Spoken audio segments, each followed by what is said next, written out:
So good afternoon, everyone. Now,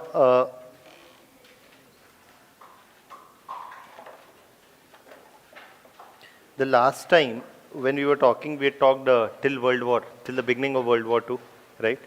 And yeah, the August offer, right?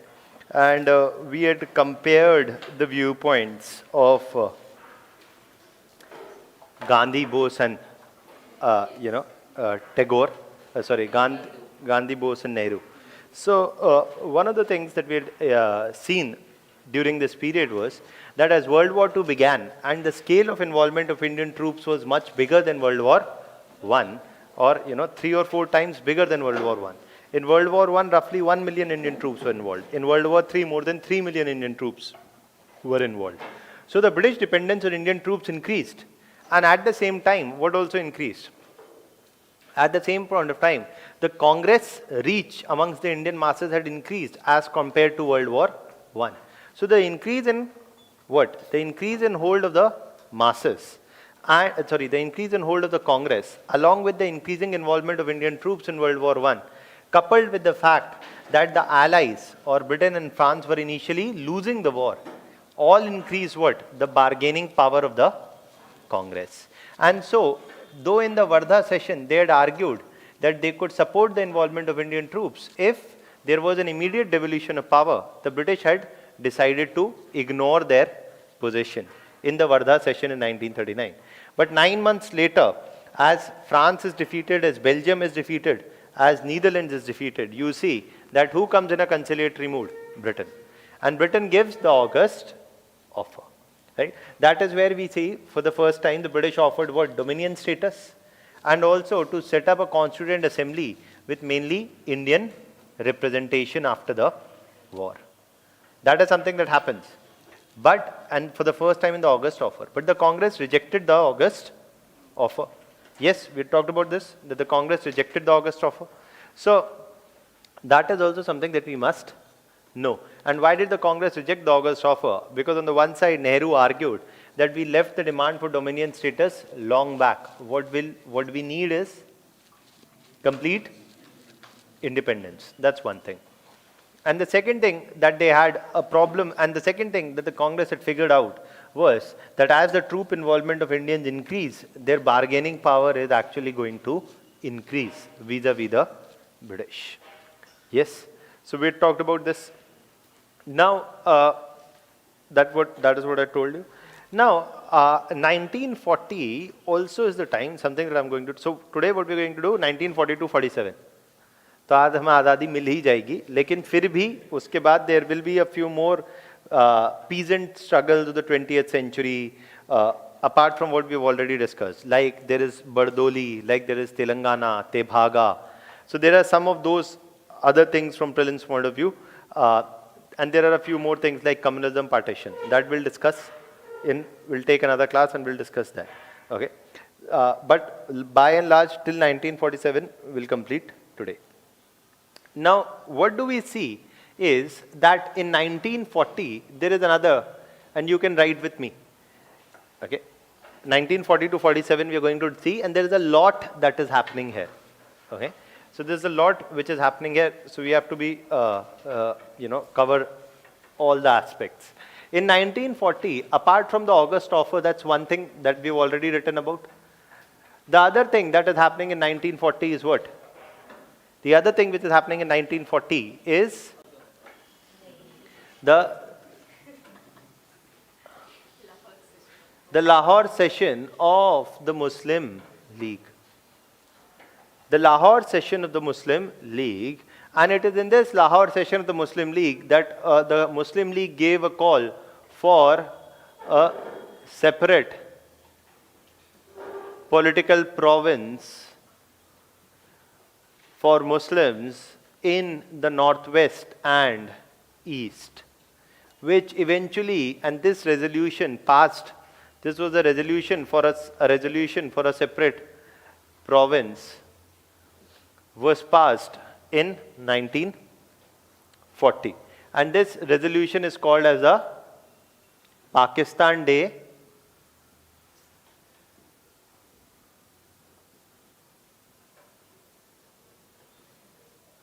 This resolution is called as the Pakistan Day Resolution of 1940. Okay. Now, why is this resolution important and what is the significance of this? We should know. I mean, unlikely somebody is going to ask you directly in prelims because हमारे Muslim League पे ज़्यादा question नहीं आते. But still, one must know why are we talking about this? Is that on the 1937 elections, the Muslim League had not registered any significant victories. If you remember, I told you, 1937 elections, they had not registered any significant victory. And so questions were being raised of how popular is the Muslim League amongst the Muslim masses also. And that is why the Muslim League required to take a demand which would capture the imagination of the Muslim masses at least. And clearly, separate electorates had not captured the imagination, in the sense that that was the issue that had failed to resonate with the masses.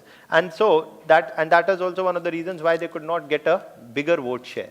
Now here, what the Muslim League 1940s onwards is resorting to is a politics of fear. Is two things. They're doing two things: a politics of fear and the politics of what? And a politics that now aim to capture the imagination of the masses. How? The politics that aim to capture the imagination of the masses. How? They said that your future of Muslims is unsafe under any political structure dominated by Congress. Okay? So they argued that Congress, under Congress, any political structure which is dominated by Congress, the future of Muslims is insecure. And to secure their own future, they required what? A separate province of their own in the northwest and east. And this is eventually known as the Pakistan Day Resolution. And this is a new demand. Not before, the Muslim League had never formally made such a demand ever before in any of their speeches. And isolated individuals had talked about this idea before, but Muslim League had never talked about. But they are taking this demand. Why? Because this will capture the imagination of the masses also. Okay, there is something concrete that people can easily understand that is there. For example, जैसे ऐसा होता है आज के time पे. You have politicians who will make some new demand that may capture the imagination of masses. की politicians ने बोला कि we will bring back all black money and everybody will get 15 lakh rupees. This is a new demand. It will capture the imagination of the masses. Sir, even in Punjab, that Akali Dal has said will create Khalistan and then only they get the majority. So, I mean, yes. Now, one of the things is, okay, let's not go the Khalistan question, because that is a more complicated question. For example, in the 1960s, I'll give you a more concrete example, right? In the 1960s, the Dravidian movement in Tamil Nadu, right? They argued that there is a compulsory imposition of Hindi, which shows, because there was a compulsory imposition of Hindi in the late 1950s in all states. So that is what created a certain amount of backlash in these states also. The Dravidian party said that our future is unsafe because our culture, our language is finding no place in the constitutional scheme of things or in the scheme of India. So we should probably separate and create our own state. So because if we remain under such a structure, our culture, our traditions, they will all be marginalized or they will be eliminated. So often a politics of fear is something that captures the imagination of masses anyways. Okay. So for example, what? In America, right, that immigrants are coming. Immigrants are coming, they will flood the country, and then, you know, what will happen? That the immigrants will take over, they will destroy the country, hollow it out. For example, Amit Shah telling that migrants are coming from Bangladesh, घुसपैठिए आ रहे हैं. You know, they are an unnecessary burden. So politics of fear often is something that captures the imagination of masses. This is what the Muslim League is doing here. They are saying that you need to support us and we will demand a separate state, because if you remain under the Congress rule and if any structure is dominated by Congress, Muslims are unsafe and they must demand a separate state. So politics of fear is something which is often a common thing, because nothing captures the imagination better than fear. That's there. I tell you, ki, bhai, this is something that is often resorted to that if you continue with the same thing, your future is unsafe. If you believe that your future is unsafe under the current structure, you are more likely to galvanize. And that is what the Muslim League is doing at this time. That the Lahore session, the Muslim League, the Pakistan resolution, it represented a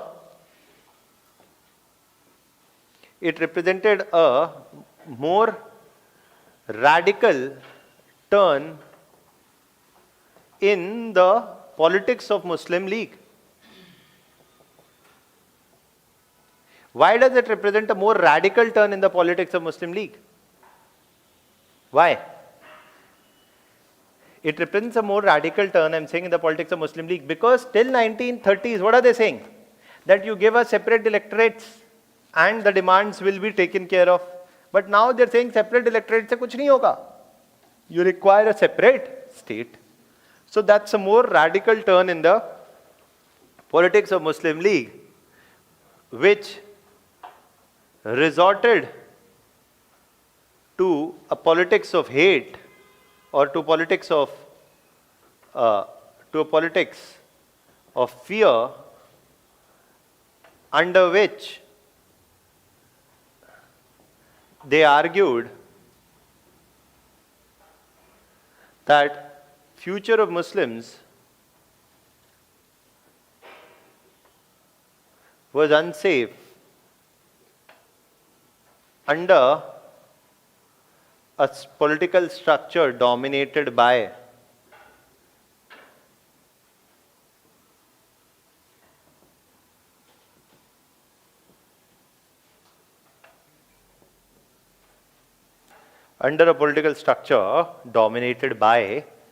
the Congress.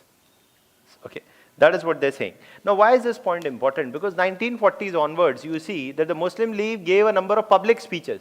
Jinnah gave a number of public speeches. Other Muslim leaders like Liaquat Ali Khan, etc., they also gave a number of public speeches emphasizing this point. So this is leading to more fear and insecurity amongst both Hindus and Muslims in the northwest and east. Okay, that is there. Now this is happening parallelly to what the Congress is doing. Right? Now, that is negotiating with whom? The British. Now, what is happening in 1941? Written this, right? What is happening in 1941 is that a year later, so the August offer had been rejected by the Congress. Now, the August offer had been rejected by the Congress, but the Congress was waiting that the British will come up with a more substantive offer, okay, or better offer than what? The August offer. However, the British were trying to delay. The British were trying to delay the introduction of the August offer. Why? Because the British are trying to buy time. That if the war is ongoing, and if the war comes to a speedy resolution, they will not need to negotiate with the Congress again. So they're trying to buy time, and the Congress is also waiting, but Congress also does not want to give too much time to the British. So Congress is also impatient, or Congress is not willing to give too much time to the British, and the British are deliberately trying to buy time by delaying the introduction of the next proposal. And it is in this time that in 1941 Congress started what? Individual satyagrahas. Congress started the individual what? Congress started the individual satyagrahas. Okay. Now,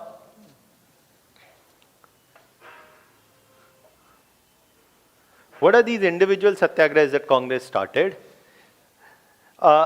Congress started the individual satyagrahas, and this is essentially about what? That Congress is saying that if we launch a full scale, Congress is saying that we want to negotiate with the British and we want to build pressure on them. How do we build pressure on them? They said that if we launch a full-scale mass movement against the British, what will happen? All negotiations will break down. Secondly, the British will also respond with the use of full-scale force to try and suppress the movement, and that is something that will make the environment not very conducive for talks. So they want to build pressure, but they don't want to do something that creates a hostile environment. So that is why they said that Congress said, we are not giving a call we are not giving a call against World War II or against involvement of Indian troops in World War II. But if individual congressmen and individual Indians want to express their dissatisfaction, they could do so in their individual capacity. Congress will not give a call, but Congress will not give a call for an anti-war declaration or against the involvement of Indian troops, but nor will it stop individual congressmen. Okay? So if individual congressmen want to express their displeasure, they can do so. But the Congress will not give a formal call for an anti-British struggle at this time. But by allowing individual congressmen to show their displeasure, Congress also was trying to do what? Build pressure so that the British take the Congress seriously. Okay? So this is like a pressure building tactic, you see. That is what they are trying to do so. And that is what individual satyagrahas are. Now this is important from a prelims point of view. Remember, the individual satyagraha is not demanding the overthrow of British. The individual satyagraha is not demanding a direct overthrow of the British rule. The individual satyagraha is demanding that there must be further talks and deliberations. What the individual satyagraha is opposed to is against the involvement of Indian troops in World War II. That is what it is primarily against. So the individual satyagrahas saw people like Vinoba Bhave. Okay.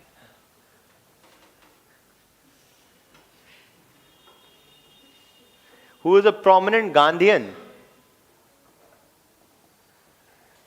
Bhave was one of the followers of Gandhi, one of the close associates of Gandhi, and even after independence, he continued to stay on the Gandhian part, starting what?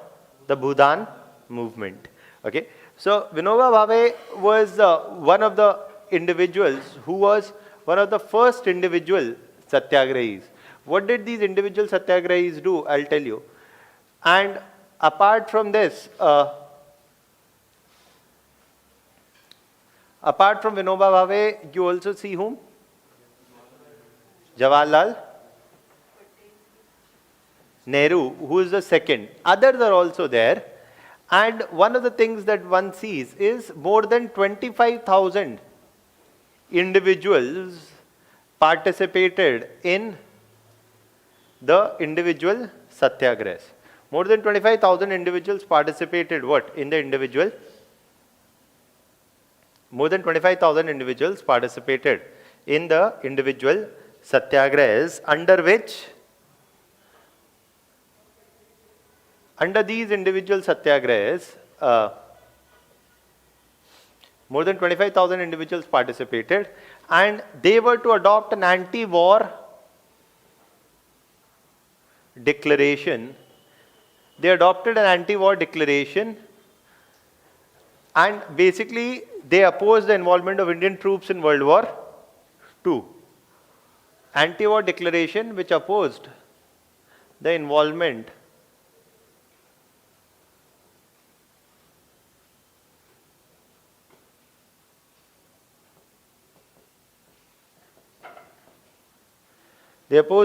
of Indian troops in World War II. Okay, that's one thing. And also, they were to start a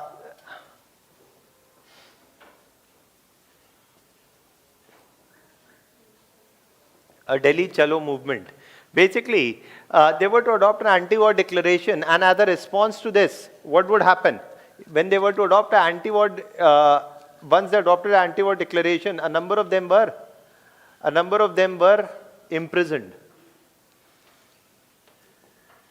And if they were not imprisoned, they were to adopt a Delhi Chalo resolution and be a part of the Delhi Chalo movement also. So this was their pressure building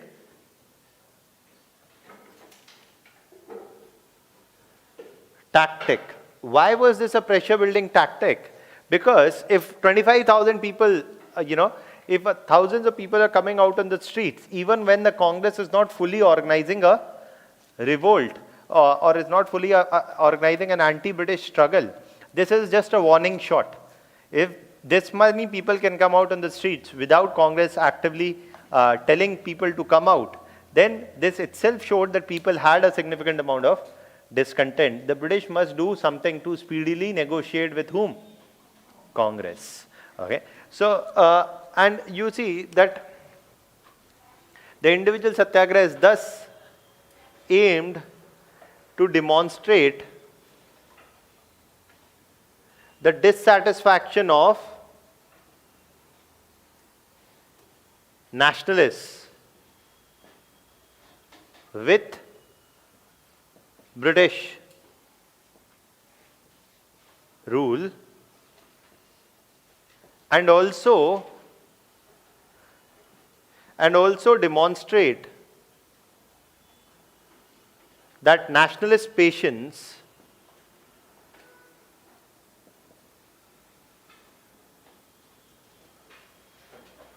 was not a sign of what? That nationalist patience was not a sign of what?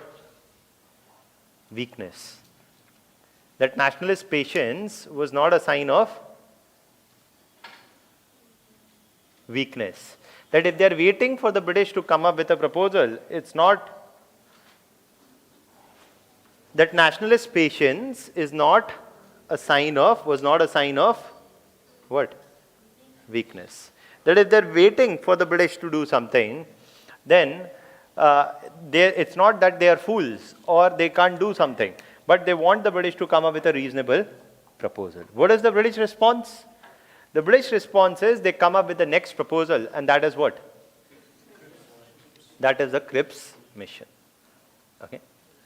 So in 1942, you see the British come up with the next proposal, and that is the Cripps mission.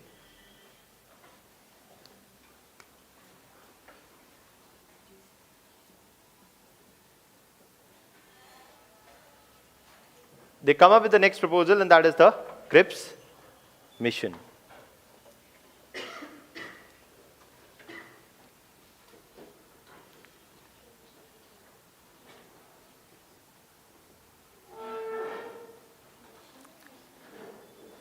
Cripps mission. Okay.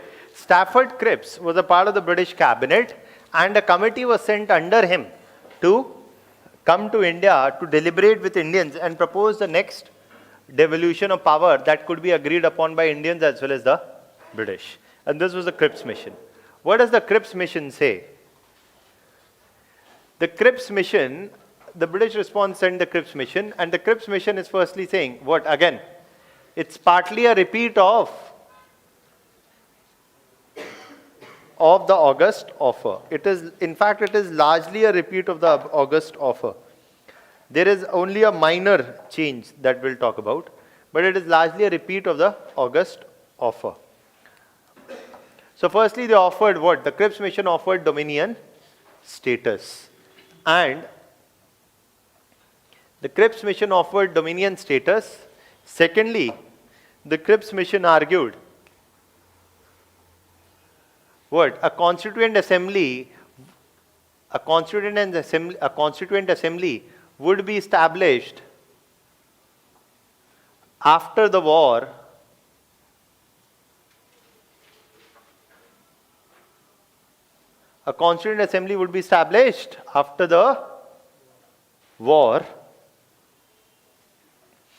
composed only of Indians. There I had said mainly of Indians. Where? In August offer, we had said that Constituent Assembly will mainly be composed of Indians. They are saying here that it will be composed only of Indians. Okay. That is there. So basically they are saying that only Indians will decide the fresh constitution, but it will largely stay as a dominion. They also make another point, and this is extremely objectionable to the Congress, that it is extremely objectionable to the Congress that no future constitution would be adopted without the consent of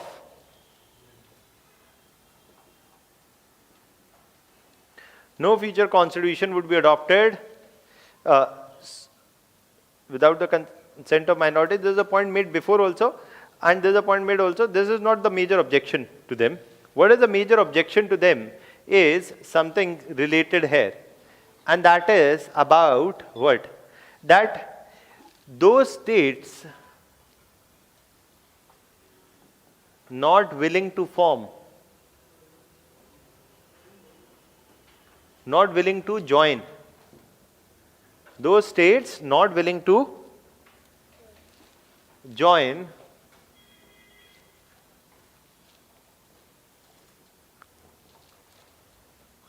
those states not willing to what? Join the union could form a union of their own. Form a union of their own. Those states not willing to join the union could form a union of their own.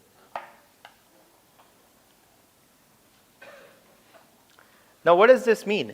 That, and this is partly hinting at what? The Pakistan Day resolution, partly, I mean, they're not explicitly saying, and it's not only about them. It is also about the princely states. If princely states want to form a union of their own, they could do so. If other states wanted to form a union of their own, they could also do so. And this is something that is a major problem. This is something which is strongly opposed by whom? Congress. Congress says that this will bring about what? This will bring about the balkanization of India. That India will, in this way, India will be broken into a number of states. And this is something that they are opposed to. So the Congress rejected what? The Congress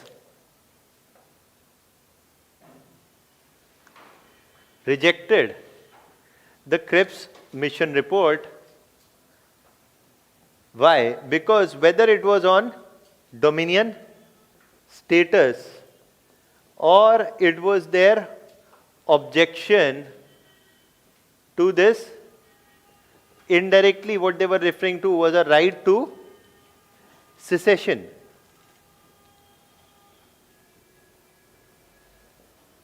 So Congress was opposed to what? The Congress was opposed to two things. Primarily, the whole talk about dominion status. As they said, we should be given what? Complete independence. And they're also opposed to this right to, indirect right to what? Secession, which is to the indirect right to secession, which is being offered here. Okay. So that is something which is Congress is, that is something that Congress is strongly opposed to.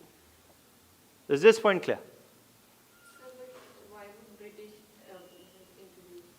Why are the British saying all this? Is primarily because the British are saying what? They are opening the bargaining chips against the Congress.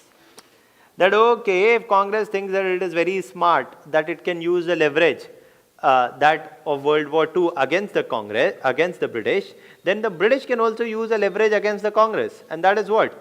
Organizations like the Muslim League or the princely states. And to that extent, it is saying that, okay, what they want is independence from the British, and they are trying to take that leverage. We can also build leverage against the Congress by supporting other what? Rivals of the Congress. So that is why you see that this is happening. I mean, that's how negotiations work, right? So in that context, this is what is, see, this is what is happening. Now, is this much clear?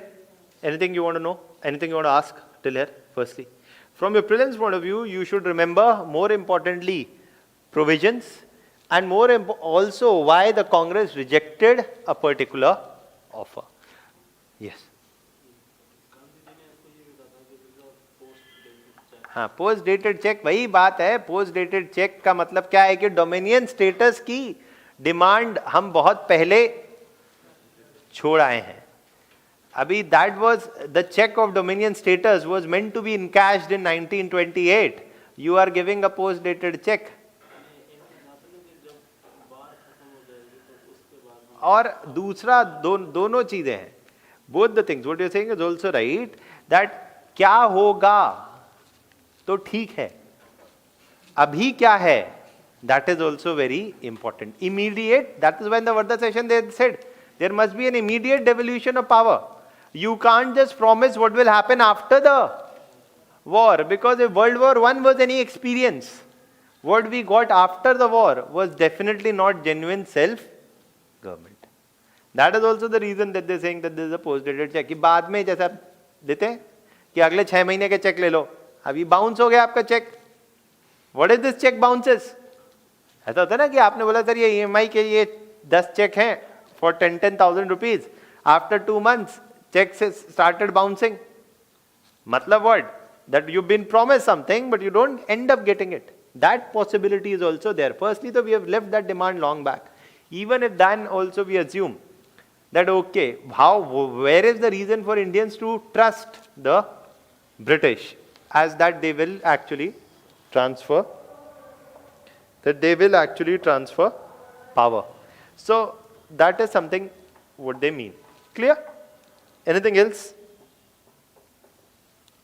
कुछ और पूछना चाह रहे हैं? Okay. Now this is the, so Congress is clearly what? Rejecting this proposal of the Cripps mission. That's why it's also called the post-dated check by Gandhi. Now, next is what is happening after this.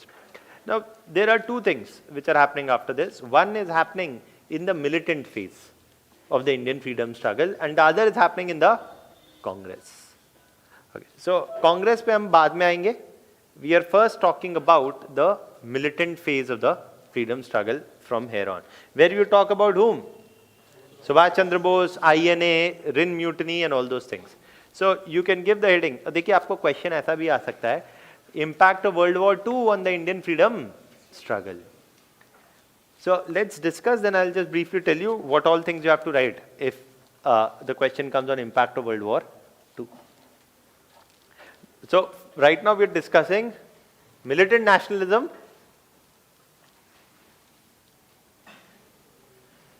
when? During the 1940s.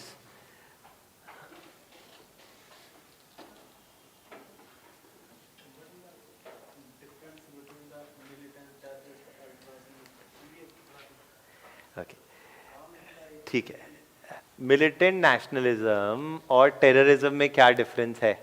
देखिए, back then and when Bipin Chandra was written also, you know, sir I'll tell you the context. So, पहले आप ये समझिए, फिर मैं बाद में दूसरी बता दूँ. Militant nationalism, देखिए, Bhagat Singh also said that why am I a terrorist? He said that I am a terrorist. Now, terrorism then did not have a negative connotation as you see today. Today, terrorism is seen as an act of nonsensical or mindless violence. Okay? And this word terrorism today is differentiated from something that's called, पढ़ा होगा आपने, Maoist insurgency, right? What is insurgency? Insurgency is also about picking up arms, okay? And but what is the difference between an insurgent picking up arms and a terrorist is that an insurgent is picking up arms because his demands are perhaps justified, and his demands have been largely left unmet despite all efforts. So because his demands have been left largely unmet despite all efforts, he is left with no option but to pick up arms. That is insurgency. आपने इस शब्द और जगह देखा होगा, Naga insurgency, है ना? Maoist insurgency. Insurgency is something which is not terrorism. Today, when we use the word, to differentiate terrorism from armed rebellions, insurgencies are what? It's a good question. What you're asking is a good question. In terms of कि sir हम ये बहुत सारे शब्द देखते हैं, इनके क्या मतलब क्या है, पता तो होना चाहिए. हाँ, तो अल्ट्रा वाला भी बता दूंगा अभी. So basically, armed rebellion are the ones which is also associated with insurgency, where there is a specific demand, which perhaps has been met, has been largely left unmet. In terrorism, today, when we say it is a senseless act of violence,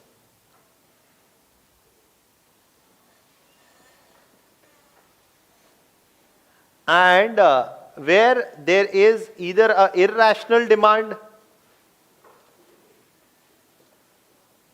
at its base or unjustified demand at its base, or that is what terrorism. Sir आप बोलेंगे कि sir आप कौन होते हैं ये बताने वाले कि कौन सी डिमांड जस्टिफाइड है, कौन सी अनजस्टिफाइड. इसीलिए तो आप क्या पढ़ रहे हैं, ethics,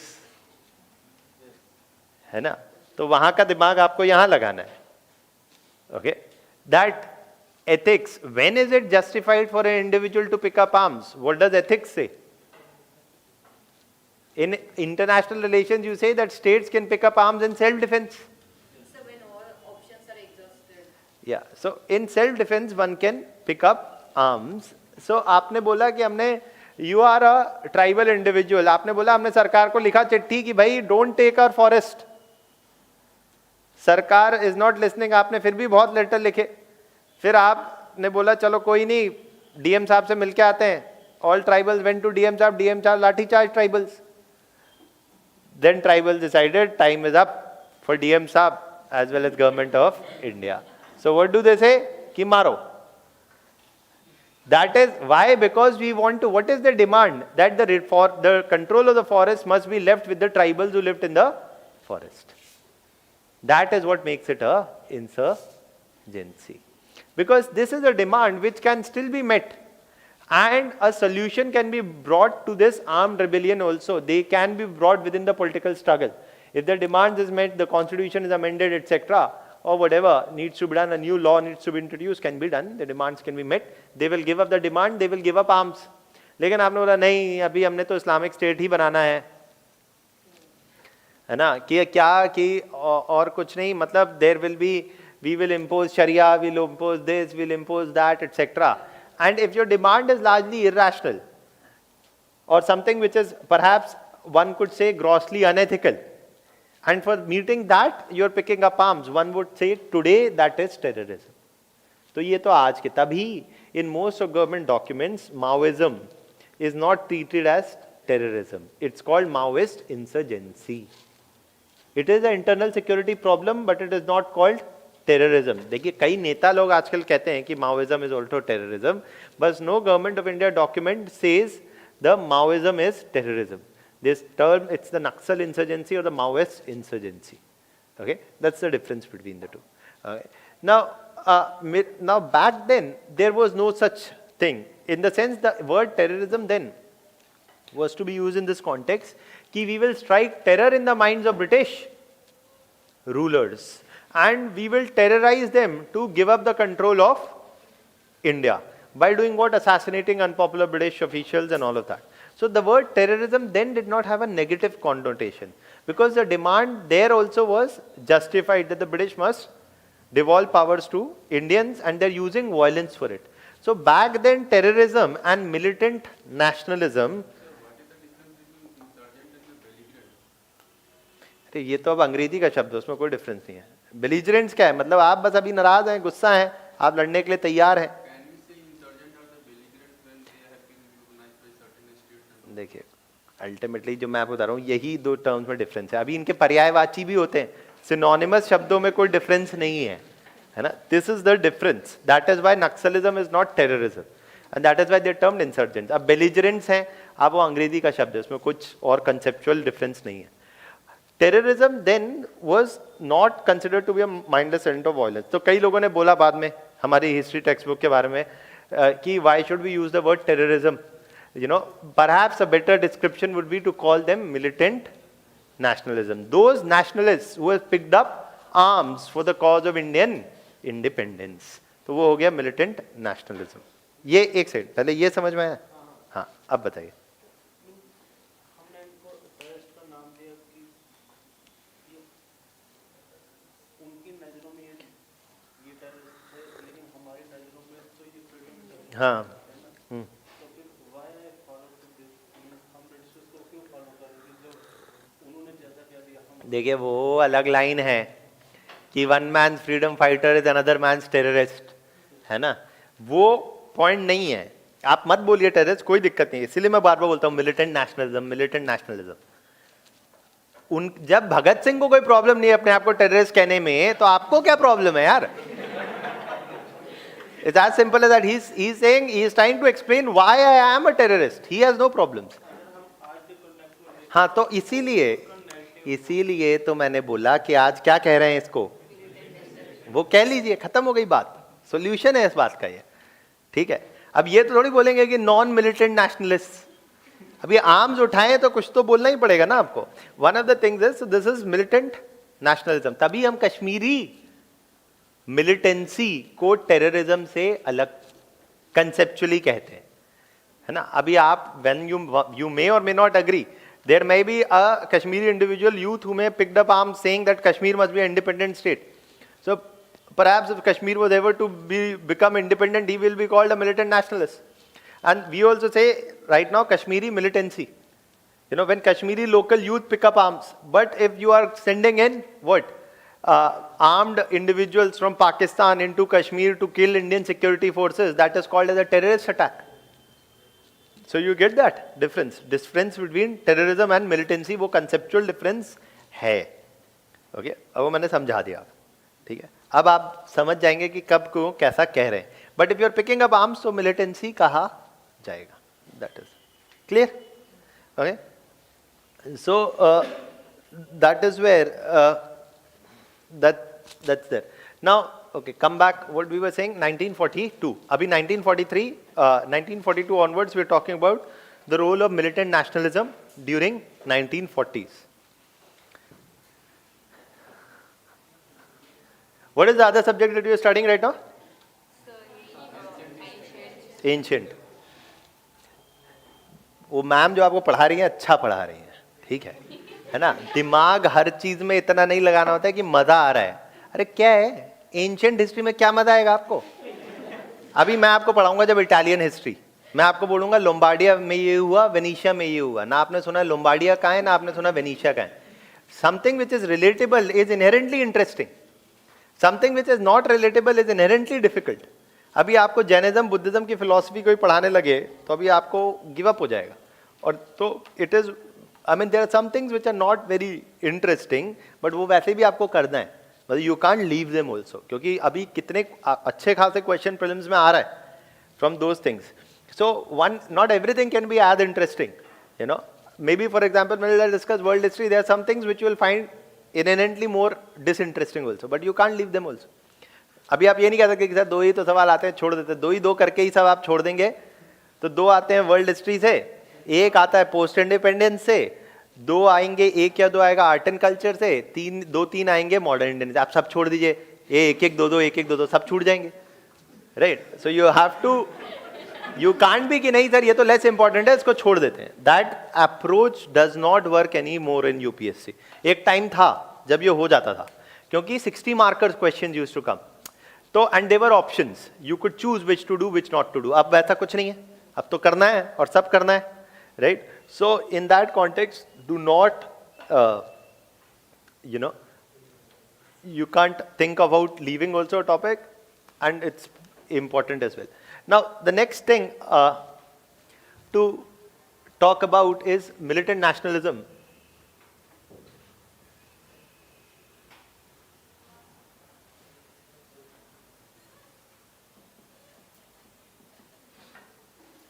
During 1940s, okay. And what do we see here? Firstly is the role of two things. One is the INA uprising. देखिए, now this formation of the INA, INA was formed how? What's the background context of this? 1942, 1943, INA is formed. Why? Primarily because Indian soldiers were there in Burma. Okay. Now, so obviously, my diagrams are not good, but whatever. Indian soldiers were there in Burma, and adjacent to Burma, you see there is what? The Indochina region. Okay, the Indochina region where you have Cambodia, where you have Laos, where you have Vietnam. This region was occupied by Japan by 1941. If you remember, I had told you. Yes, in the last class. Now, once they occupied Japan, they started moving towards Burma. Burma then was a British colony. So, Burma then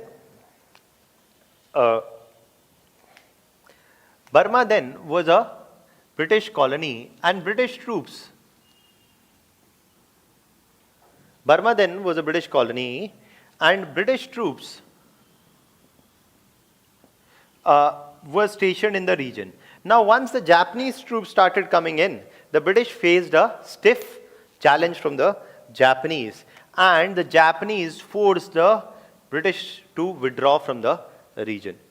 And British lost its control over Malaysia and Burma. Okay. Malaysia इसके नीचे है. ये यहाँ ये region का map पूरा देख लेना है आपने. वैसे भी Rishikesh sir will be discussing with you etc. लेकिन फिर भी आपको पता देखिए जहाँ जहाँ आपका मेजर IR का इम्पोर्टेंस है वो वाले जियोपॉलिटिकल मैप्स पूछे जाते हैं. हर कहीं का नहीं पूछा जाता है कि आपसे लैटिन अमेरिका का मैप पूछने लगेंगे. They will ask you, I'm telling you, this year, ये तो बार बार पूछा ही गया है, Malacca region, Malaysia, South East Asia वाला. That's one because of the Malacca Strait. वो उधर हॉर्न ऑफ अफ्रीका पे जो है ना, the Suez and all, you know, because India also got a naval base there. And उसके बाद Modi ji and there have been so many other prime minister, president, vice president, all have visited 26 times East Africa.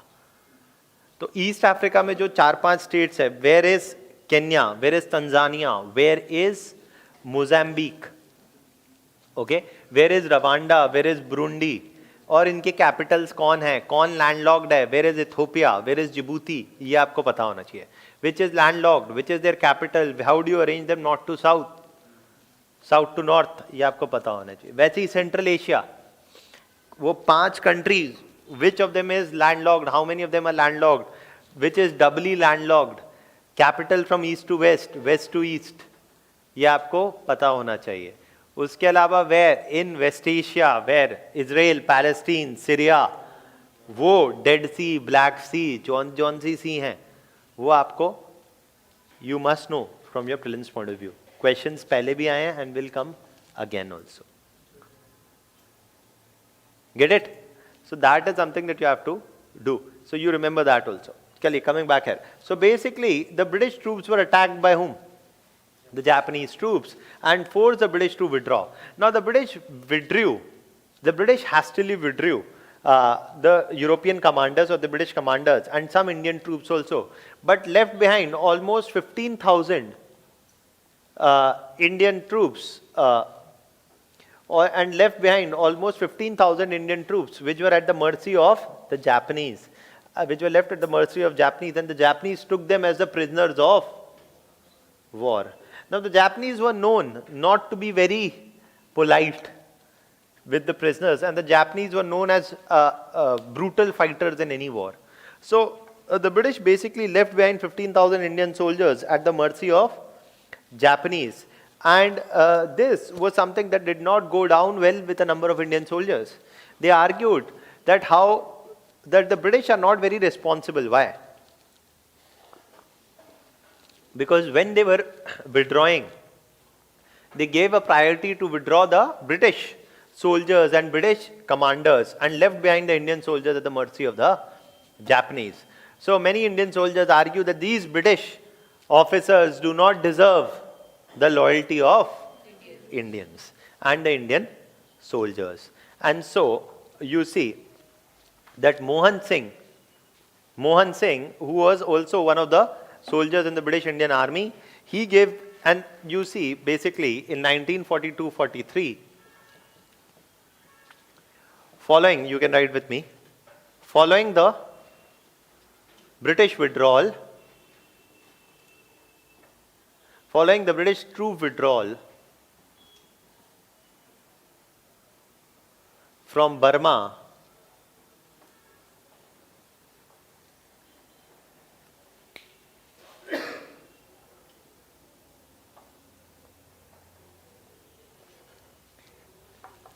following the British troop withdrawal from Burma,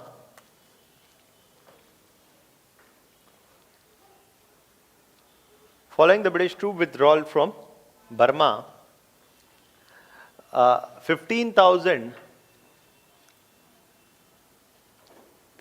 soldiers or British Indian soldiers were left at mercy of Japanese, who took them as prisoners of war.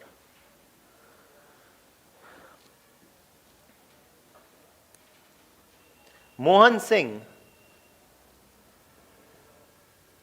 envisioned the idea of INA, the Azad Hind Fauj, or the Indian National Army.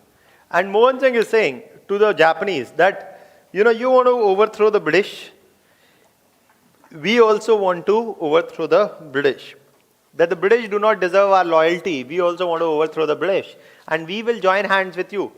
Because now that you have taken Burma, the next target is what? To enter through Nagaland into India.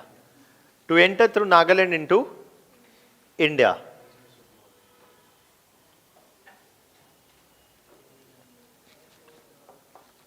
To enter through Nagaland into India.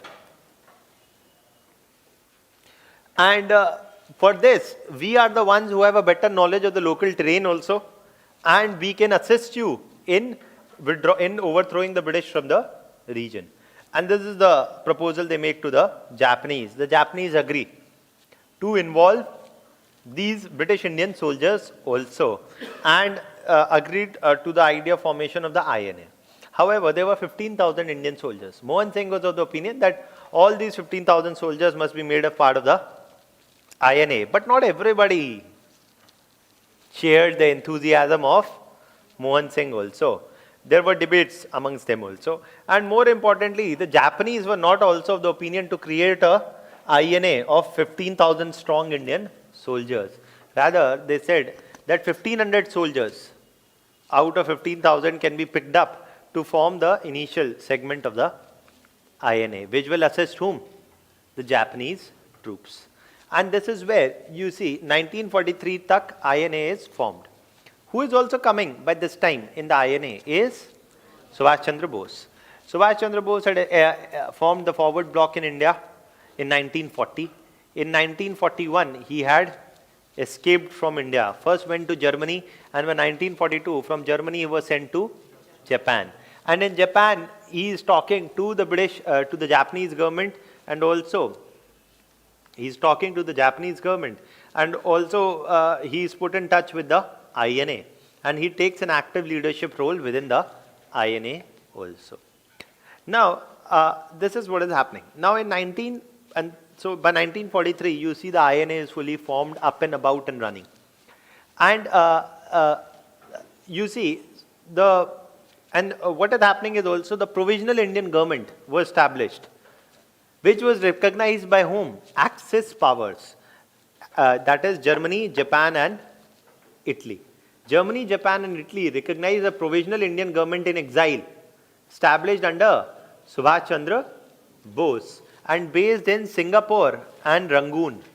Singapore and Rangoon, yes, Singapore, Burma, Rangoon and Singapore in the Malaysia region. A provisional Indian headquarters was set up here, Indian flag was unfurled, etc., etc. Now, in 1944, by the beginning of 1944, happens the crucial battle The Battle of Kohima. Kohima in Nagaland. The first and the only battle fought on Indian soil during World War II. Okay, the Battle of Kohima between the Japanese troops on the one side, supported by the INA, and the British Indian troops on the other side. The Battle of Kohima happened when in 1944, in the beginning of 1944, and this was the battle in which Indian troops are fighting on both the sides. You know, they're fighting on the sides of the Japanese also, they're fighting on the sides of British also. And well, there are many such stories in World War I also, where brothers, and there's one famous story I'll tell you in world history. The one famous story of two brothers fighting on different sides in World War I. So, I mean, that also tells you, in a way, it also at times brings about the futility of the war. In the sense that in 1943, Indian soldiers are fighting on both the sides of the war. Now, whom do you say is doing their job? Well, if the INA soldiers were nationalists, what about the British Indian soldiers? So, I mean, these are kind of questions that you have to understand. There's no yes or no. Right? And it also exposes more deeper philosophical questions. Who is right? Is a soldier who obeys his duty towards his government right? Or is a soldier who rebels against his government for the greater cause right? Who is right? These are ethical dilemmas. है ना? Ethical dilemma is never between a right and a wrong. Ethical dilemma is either between two rights or two wrongs. Is about choosing the lesser evil. Right? So that's the kind of a, a dilemma. So let's not get there, but this is what is there. Battle of Kohima. Now in the Battle of Kohima, what happens? Who is defeated? The Japanese. The Japanese are, for the first time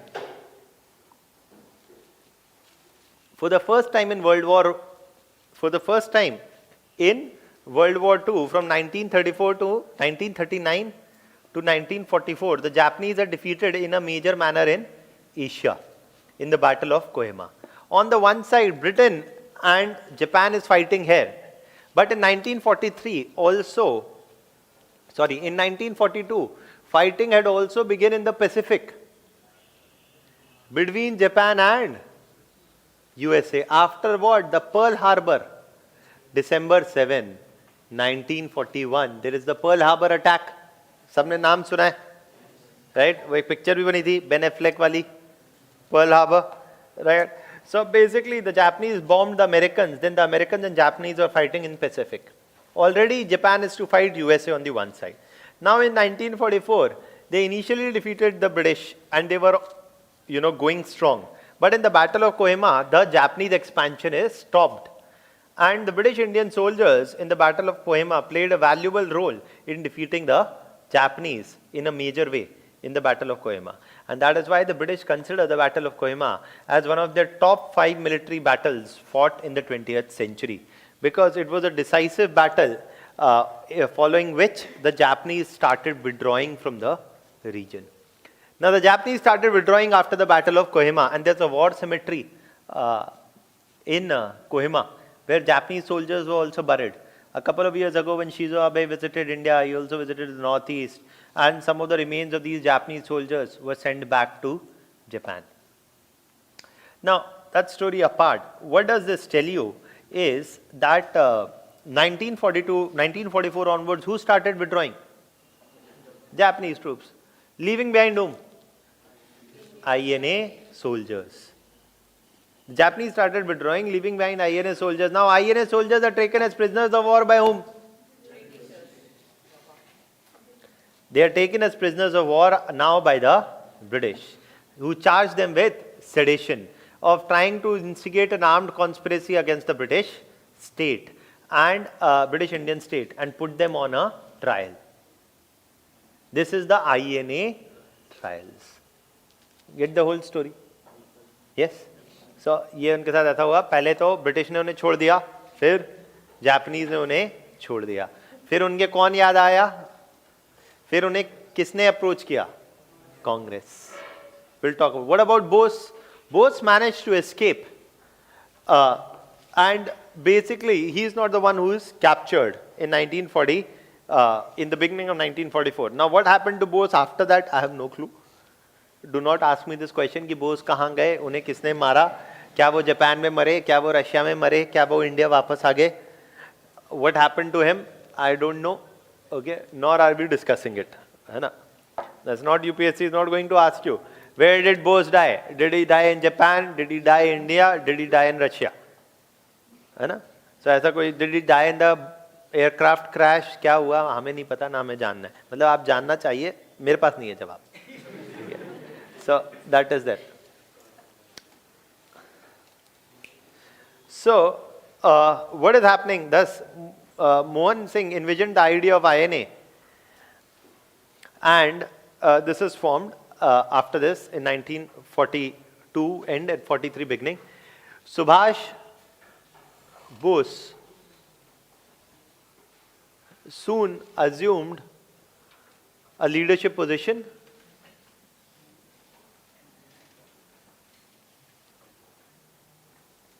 Bose soon assumed a leadership position within INA,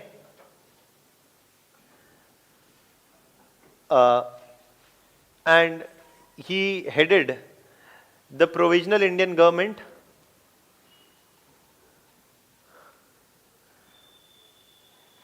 stationed in Provisional Indian Government stationed in Rangoon, then in Singapore, and then in also he unfurled the Indian flag in Andaman and Nicobar.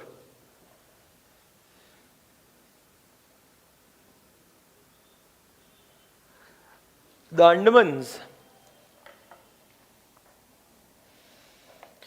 I think when I was discussing the tribal, we have, okay, one thing I think we have remained is we have not discussed the tribal and peasant issues. No, right? So we have to discuss that as well. So you would have read in the newspaper recently on Andamans. Huh?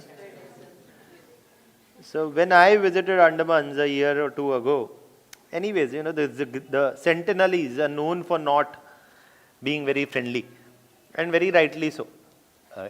Because every other tribe in Andamans which has maintained a contact with, you know, the mainland people, their culture, their ways of living, etc., have largely been destroyed. Okay, change is a very mild word there, and the government recognizes that, and also because these people fall ill because of contacts, you know, because they're not immunized, and you know, getting in touch with strangers, foreigners, etc. Foreigners, by that foreigner they don't mean Indians, you know, Americans only, koi bhi who's not a native inhabitant is something that is a threat to their lives also. So that is that, and the Sentinelese are some of the, I mean, if you look at the history of Andamans, it's splendidly amazing, in the sense that Andamans, they trace their origin to the Horn of Africa. These are the African origin, African Negroid races in India.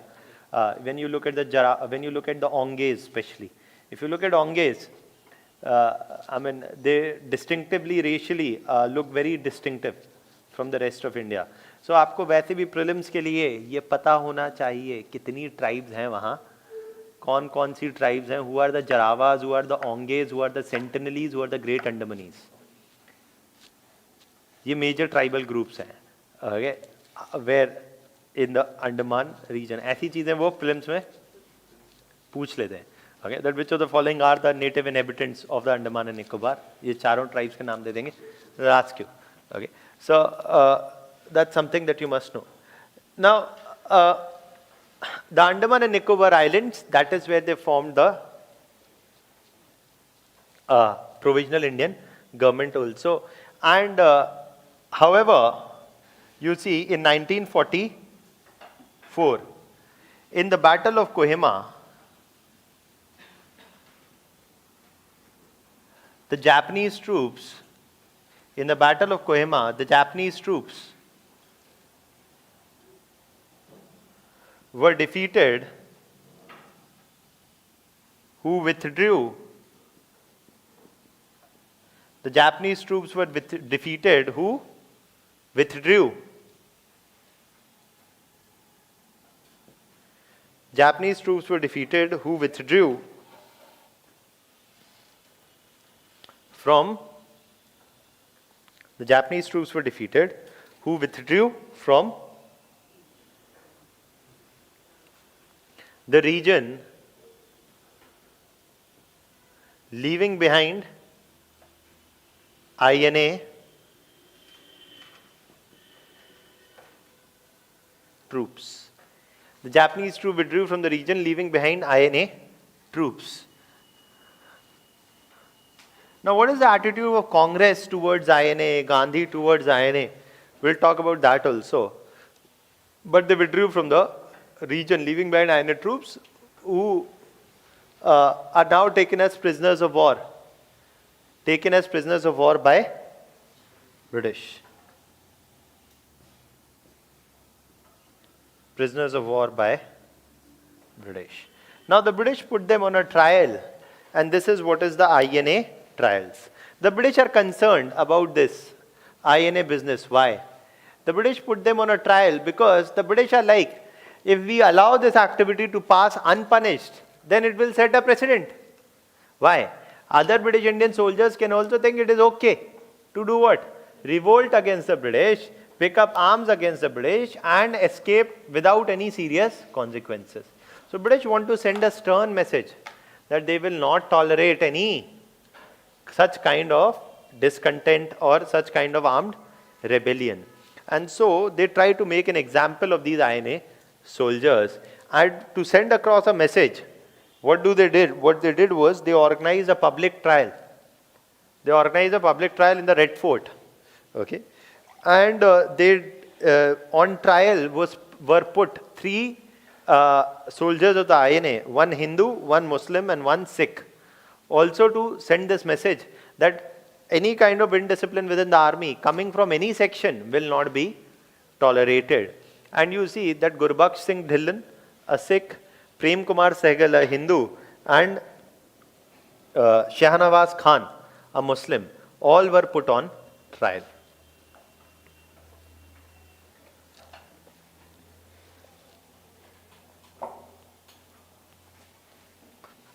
So all of them were what? Put on trial.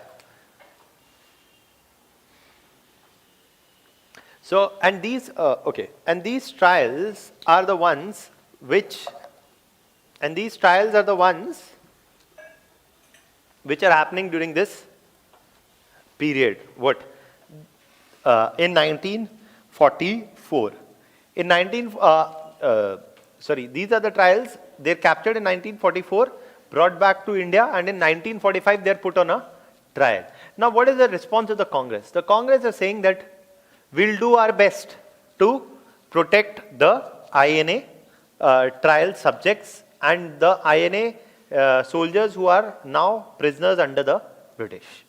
So the Congress said that what will we do? That from November 5th to November 11th, 1945, Congress started what? Started what was called the INA week. Firstly, Congress said that we have what? Lawyers. So our lawyers who are Congress members themselves will fight what? Their cases. Lawyers will themselves fight the cases of these INA soldiers, Prem Kumar Sehgal and all these individuals. And you see people like Jawaharlal Nehru fought cases, people like Jawaharlal Nehru, you see people like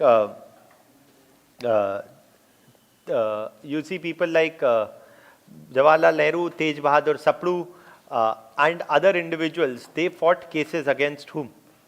They fought the cases for the INA trial subjects. Also, the Congress simultaneously organized public speeches openly supporting the plight of the INA soldiers. It organized public speeches, plays, etc.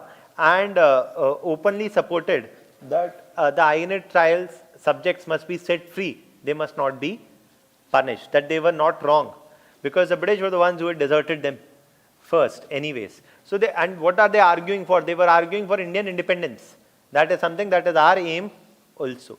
So in that context, they openly professed support for INA soldiers, gave public speeches, organized plays, etc., and celebrated what was called the INA week from November 5th to November 11, 1945. And they also did what?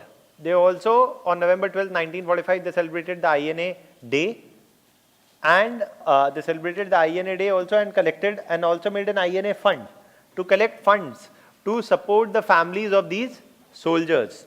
Okay, so they collected funds also to support the families of these soldiers. All of this is being done by the Congress. What is the Congress trying to do? The Congress, we'll see, is trying to rebuild the nationalist momentum around the issue of the plight of the INA soldiers. I have not talked to you about the Quit India movement right now. I'll talk about that also. But the Quit India movement happened in 1942 and 1943. And by and large, the Quit India movement had died down by 1943.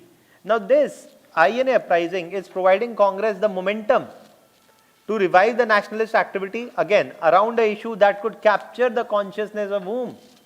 The masses. That is what they are doing, openly supporting the INA soldiers and arguing that they must not be put on a trial and they must be set free. That is what the Congress is doing.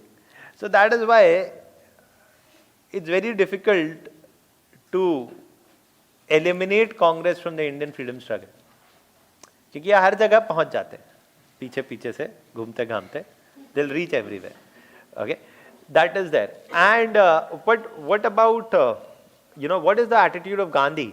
Now Gandhi is not really keen about this whole armed struggle, etc. But even then, Gandhi also praised the valor of the INA soldiers and argued that perhaps their contribution must be recognized, even though he did not support the armed struggle. So that is something which is there. And ultimately the Congress puts its weight behind whom? The INA soldiers, by providing them legal assistance, by organizing public movements and rallies in their support, and arguing that they must be set free. That is there. Okay. So that's one of the first things about the INA trials. That the INA trials from November 5th to November 11th, 1945, the INA trials, not from November 5th to November 11th, the INA trials in November 1945 aimed to set an example by putting on trial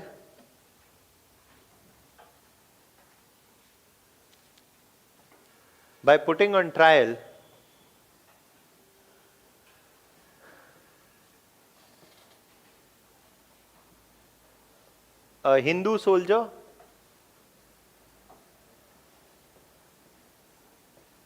a Muslim, and a Sikh, that is Prem Kumar Sehgal,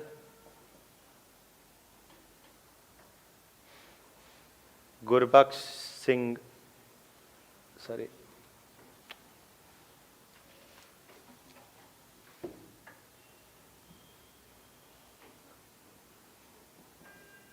Gurbaksh Singh Dhillon. These names you must know from your prelims point of view.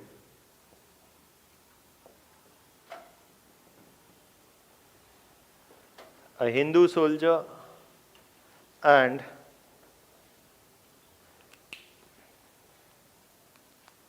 a Muslim one as well, and that is Shahnawaz Khan.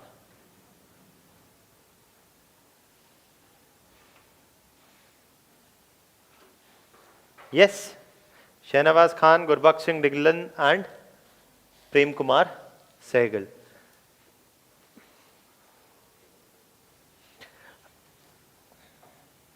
Congress offered support to INA trial subjects by celebrating the INA week from November 5th to November 11th, 1945.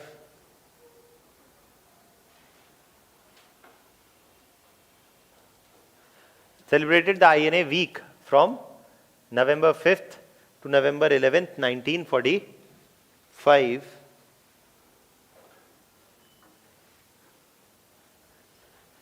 And gave public speeches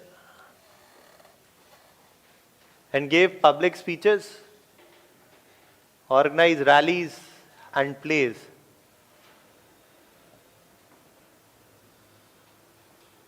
Gave public speeches, organized rallies and plays.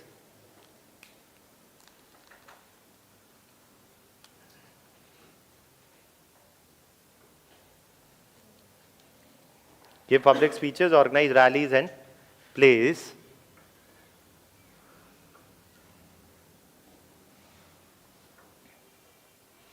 And you see that, so gave public speeches, organized rallies and plays,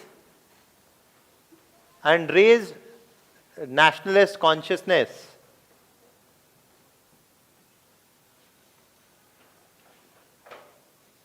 around the plight of INA soldiers. Also, they also established the INA fund. Why am I telling you all of this? Because ये mains में question 2 बार आया है. The significance of INA trials and or the significance of INA uprising and Rin mutiny in the Indian freedom struggle. That is why we are discussing all of this in this detail. So they also raised, and अभी मोदी जी वैसे ही एक और freedom independence day बदल जाए उनका बस चले तो है ना तो वो so they also raised INA, they also raised funds, right? The INA, and they established what is the INA fund for the families of INA soldiers.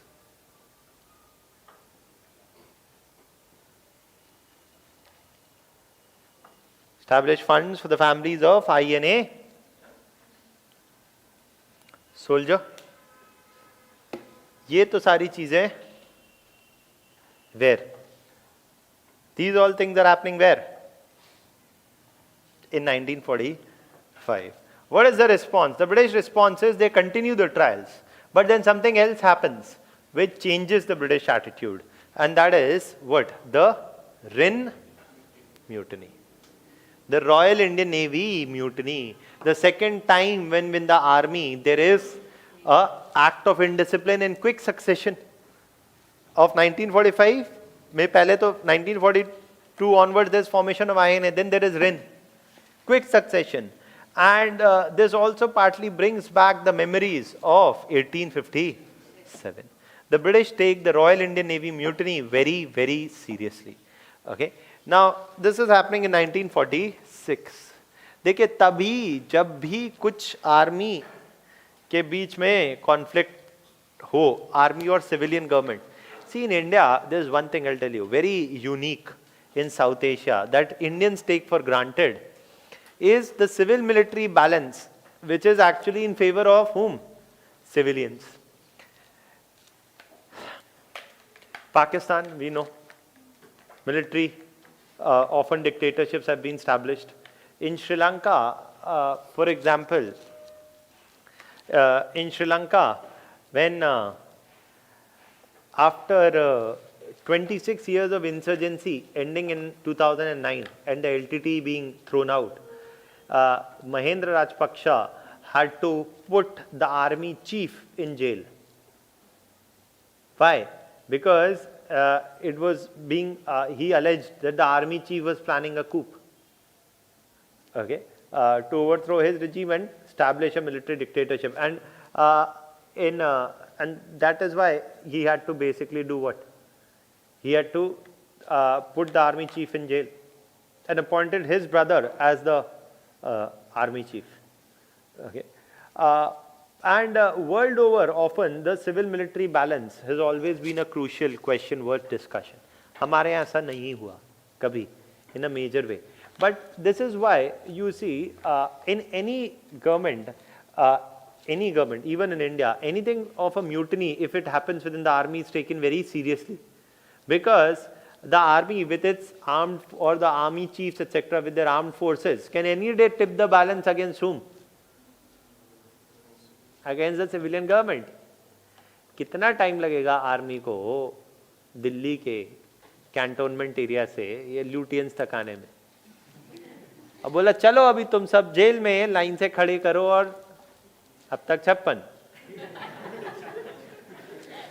A military coup is not something which is very difficult for any army to do, given that they have the control of what? Yeah, they have the control of the force, and the civilian government can do what at maximum? क्या कह सकते हैं? Police. अरे what will police do against the army? वो लठ तो नहीं चलाएंगे, right? So one of the constant concerns is always about the civil-military balance, and even the British have this concern that if there is a major mutiny within the army, when in 1940, this is in 1946, World War II has come to an end. World War II has come to an end, and I'll tell you what is happening in Congress, और वो कहानी अलग से. But World War II has come to an end. British have fought a war almost for 6 years, where in Europe, losing a large number of lives, civilian lives, military lives, losing a large number of economic resources. They don't want to fight another war now, where in India, to suppress a armed uprising. That is why they are very concerned about what is happening in 1946. So what is happening? In November 1945, there is this INA trials. These INA trials evoke a lot of sympathy where? Amongst the Indian naval soldiers, or amongst the Indian soldiers in general. And within the Navy, you see it results in a mutiny, where Indian naval soldiers or naval ratings, starting from the Bombay Naval Port, actually rebelled against the European seniors, carved out, quit India on a number of naval ships, lowered the British flags on naval ships, and raised the Indian flags. They openly marched on the streets of Bombay and threatened the European seniors that they will kill the European seniors unless and until they withdrew. And this is a matter of grave concern, because it doesn't just happen in Bombay. Such a naval uprising soon spread to other areas, naval ports like Karachi, like Vishakhapatnam, like Madras. And the British are viewing this with concern. There was a small isolated mutiny which also broke out within the Royal Air Force in India, or the British Indian Air Force at that time. So the British are viewing this with much concern. And why does this mutiny broke out? Why did the mutiny broke out? Already there was racial discrimination की कहानी तो हमेशा से ही है. And that racial discrimination also meant discrimination in pay and promotion. On top of that, many within the army had much sympathy for these INA trial subjects, because many argued that they are being unfairly targeted, when the British had themselves left these INA soldiers at the mercy of the Japanese. And during the Rin mutiny, they also demanded what? That these soldiers, INA soldiers, must be set free. The British and 1100 naval soldiers in Bombay mutinied, and soon it was followed by mutiny in other places. The British watched the INA mutiny with much concern. Ultimately, the mutiny was put down, but also the British promptly understood that the time of ruling India is up. In 2 years, twice within the army there have been gross acts of 2 to 3 years. Twice there have been gross acts of indiscipline. It prompts the British to consider an early withdrawal. Now, it prompts the British to consider an early withdrawal. But I am saying to consider an early withdrawal. I am not saying it prompts the British to consider a withdrawal, because the British were already considering a withdrawal. But it forces their hand further. Why were the British already considering a withdrawal? Because World War II had come to an end. to the Congress, etc., they had been giving offers saying that when World War ends, we will set up a constituent assembly. And if they don't, so anyways they had to withdraw. It is convincing them that their time to withdraw has come sooner than partly they had expected.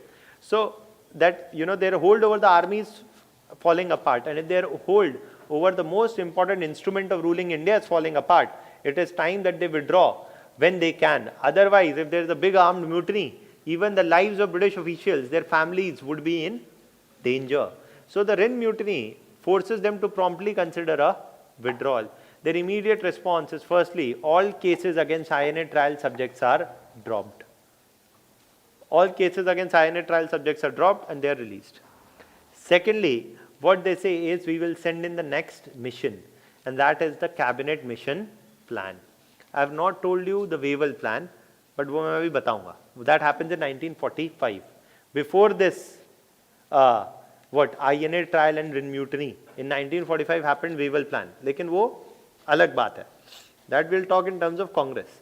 But here, the Rhin mutiny is ultimately triggering what? The British to consider a early devolution of power, and they firstly released the INA trial subjects from jail, and secondly also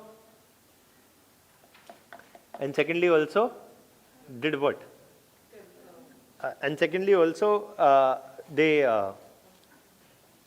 Firstly they released INA trial subjects from jail, and secondly they introduced the cabinet mission plan.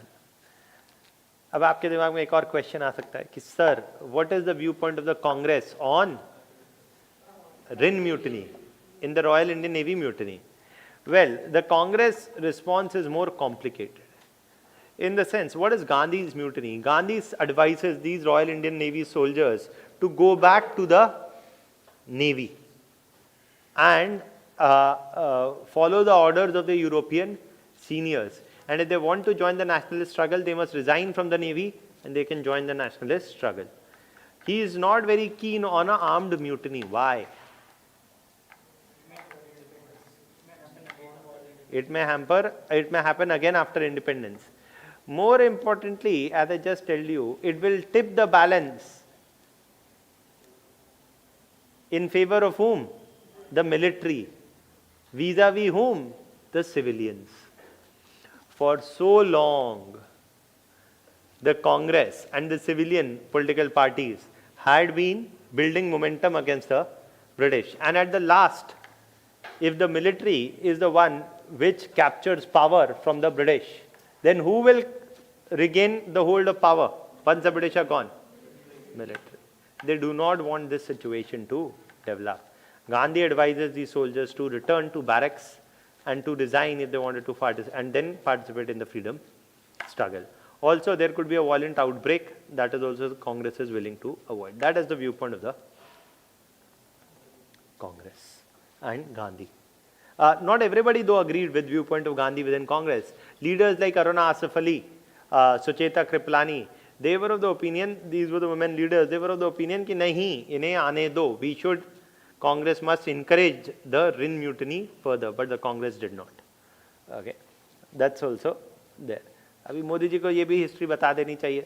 He can pick this point also against the Congress, right? That they're not, Congress is a party which has never supported what? Indian army. So, but logic की क्या ज़रूरत है?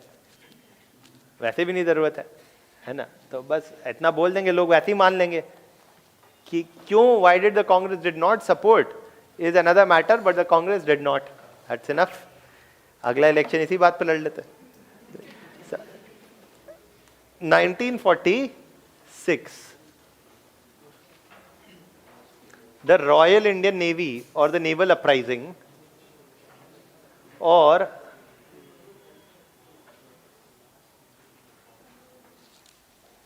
the naval uprising or the Royal Indian Navy mutiny happened in 1946 as the INA trials evoked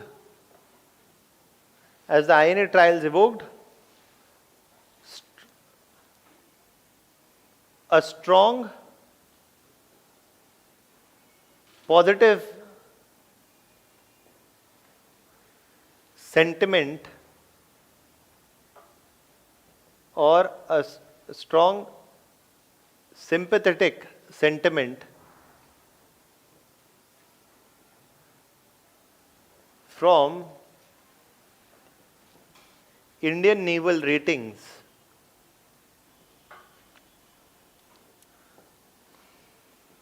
in January 1946. 1100 naval troops, 1100 uh, naval ratings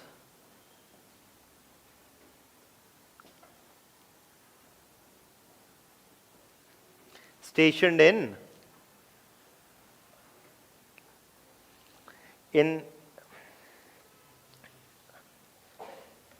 January 1946, 1100 naval ratings stationed in Bombay. 1100 naval ratings stationed in Bombay.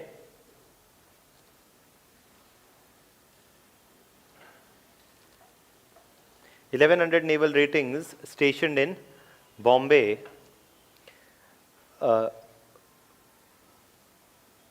openly defied orders of their European seniors, carved out Quit India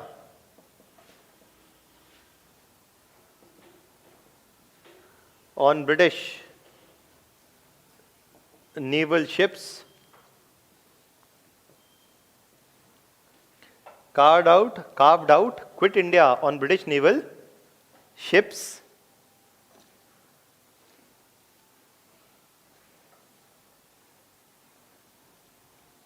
carved out Quit India on British naval ships,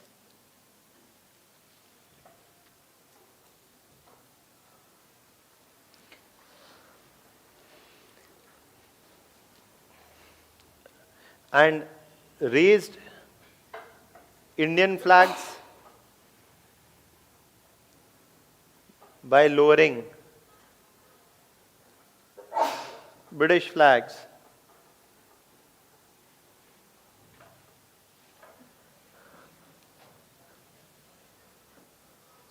Such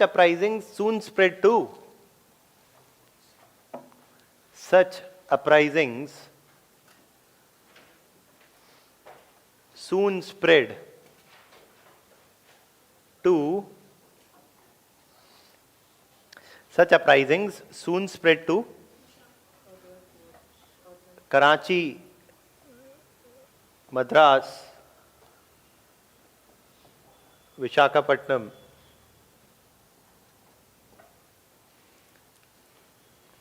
forcing the British to consider a prompt withdrawal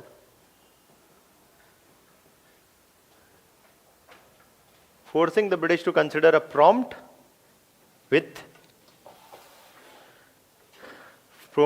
the British to consider a prompt withdrawal as their control over army, the chief instrument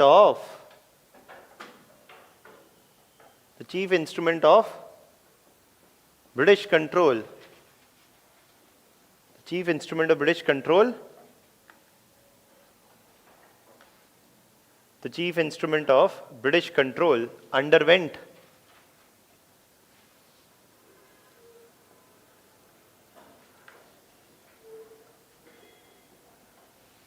as the control over army, the chief instrument of British control underwent a decline.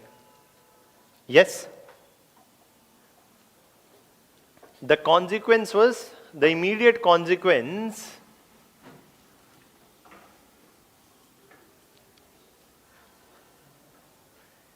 immediate consequence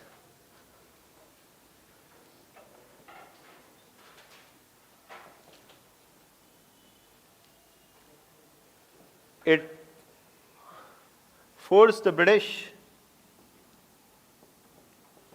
to release the INA trial subjects, and all cases were dropped against them. And secondly, to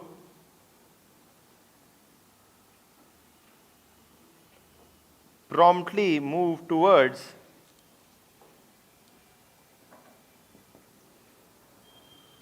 sending what? The cabinet mission, sending the cabinet mission plan of 1946 to send what? The cabinet mission plan of 1946.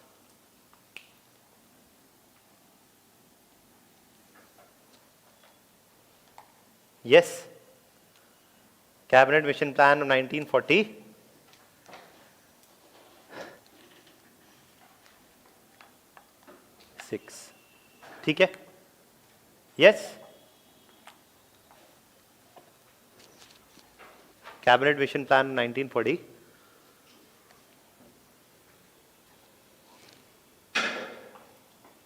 Written. Now, so agar aap say, so if they give you, firstly, they can give you a direct question. One direct question they can give you is discuss the, the role of INA, ये question आया हुआ है पहले. Discuss the role of INA uprising and Rin mutiny in the Indian freedom struggle. This is the rule. The other question they can give you is discuss the impact of World War II on the Indian freedom struggle. So what will you write there? So what is, when you talk about the impact of World War II on the Indian freedom struggle,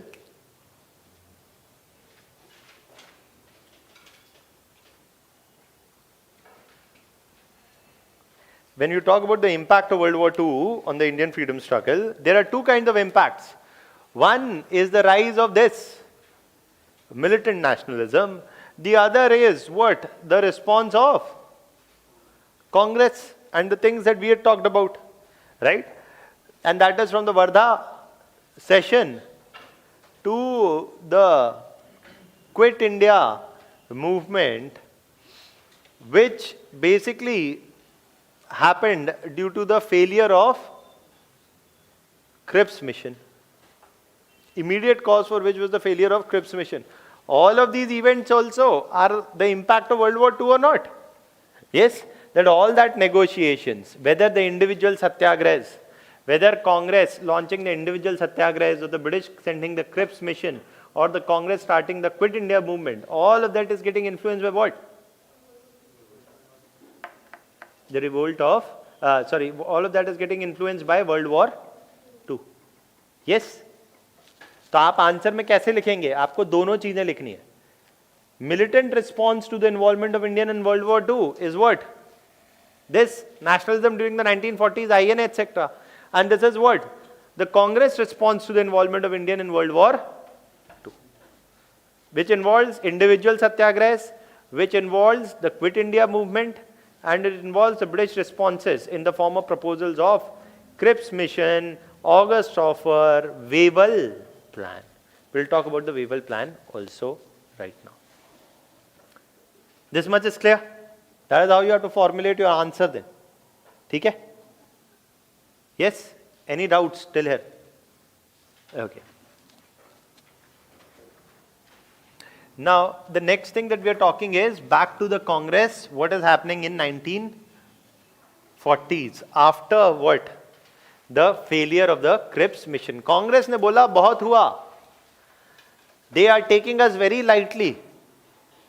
Okay, now is the time that we have given them enough chance, and basically we have waited long enough. We can't keep waiting. We need to build more pressure on the British. And to build more pressure on the British, Congress and Gandhi are saying that it is the time to launch Quit India movement. It is the time to launch Quit India movement. That this, Gandhi said, must be the final struggle that we'll have to carry out against the British. And this is to be the final struggle that, and Gandhi gave the slogan of do or die. अभी do or die का मतलब ये नहीं है that Gandhi is giving a call for violence. Gandhi is saying that we will continue our struggle only through non-violent means, but either we'll achieve independence or we'll die in the process of doing so. But we'll not give up on our demand. Right? जैसे आप कसम खा के हैं, कई लोग ऐसे सोचते हैं कि हम तो बन के ही जाएंगे घर वापस, वरना नहीं जाएंगे. ऐसा नहीं सोचना है. Contrary to whatever people may say, many other people and may say this कि नहीं, you should be very determined. I am saying be very determined, but ऐसा सोचने की कोई जरूरत नहीं है. और भी चीजें हैं जीवन में करने के लिए, है ना?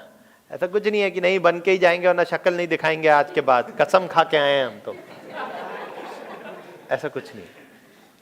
All this, see, one thing that is expected from not just a civil servant but a very sensible individual is level-headedness.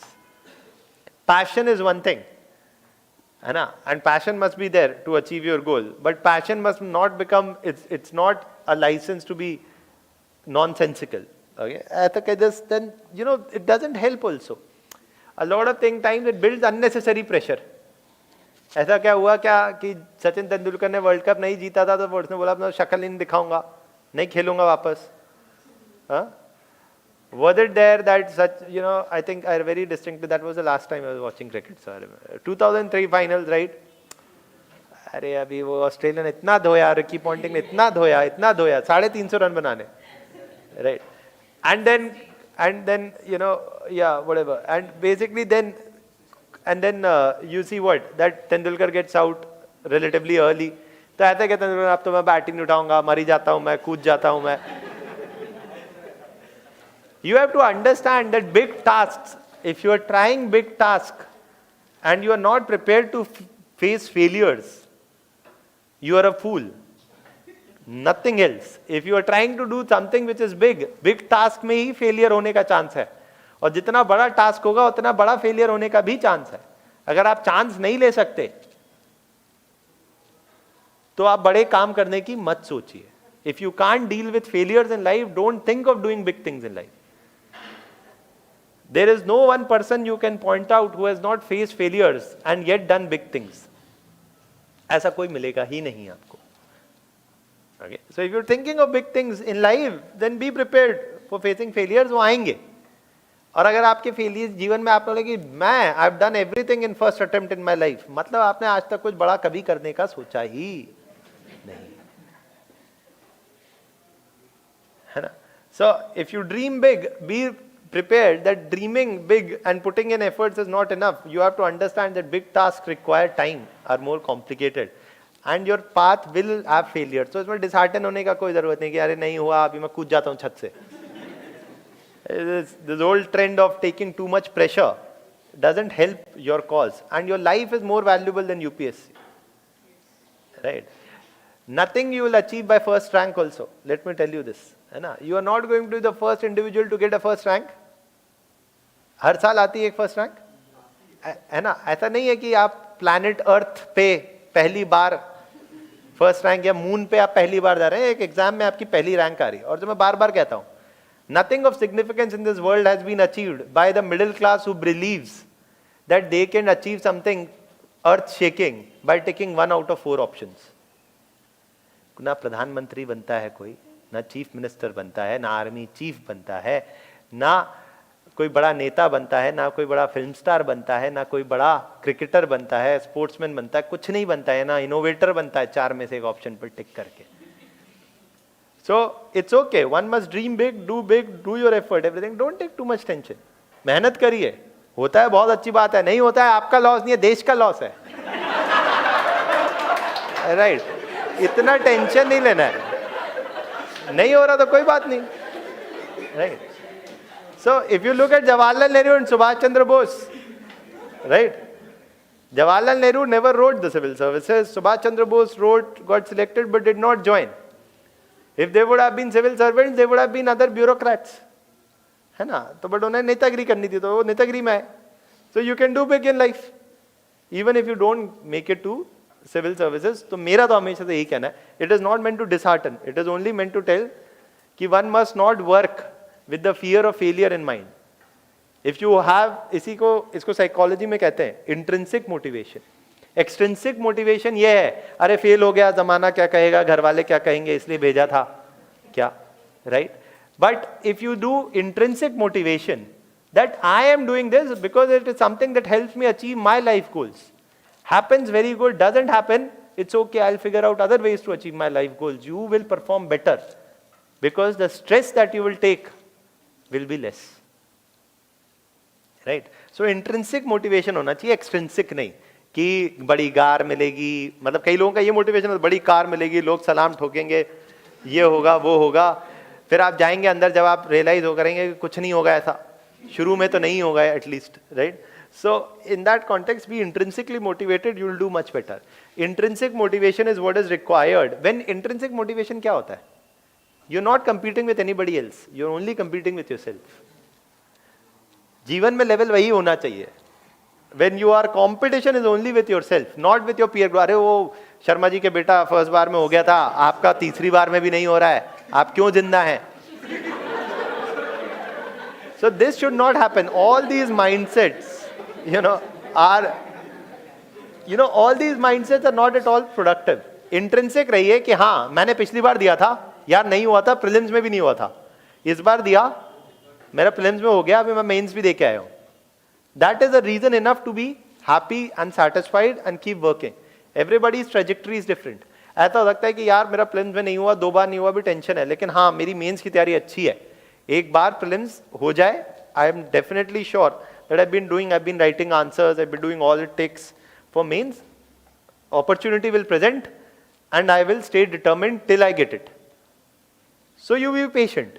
Everybody's trajectory is different. Some people कि अभी इंटरव्यू दे के आए, अभी नहीं हुआ, और फिर 10 दिन बाद प्रीलिम्स है. So some people may be disheartened कि यार अभी रहने ही देते हैं इस साल, तो नहीं. If you are intrinsically motivated, you will raise yourself again and start working towards it. That is what is required. Mental stability सबसे ज़्यादा ज़रूरी है इस एग्जाम के लिए, and patience. Apart from hard work and determination. और patience बनने के लिए intrinsic motivation ज़रूरी है, extrinsic नहीं, है ना? So that is there. So for example, my extrinsic motivation was मैं दिल्ली छोड़ दूंगा, बस मेरे को नहीं रहना दिल्ली में. So then I had to make peace with, so one of the things you have to understand is the better you are intrinsically motivated, the better you will do in life. And the sooner you pick up this trait, farther you will go in life, चाहे कहीं भी जाएं, है ना? So that is it. चलिए हम वापस आते हैं, बहुत हो गया आज का ज्ञान, right? So in 1943, what is happening? This is also very important from your prelims point of view. The Bengal famine. So firstly, in 1942, what is happening is that Gandhi and Congress launched the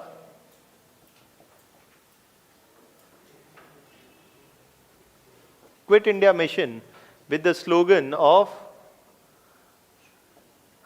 do or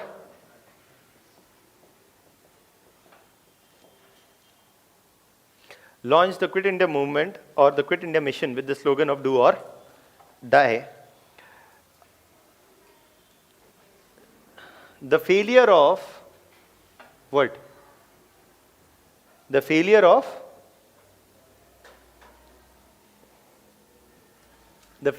the Cripps mission convinced Gandhi and Congress to launch a determined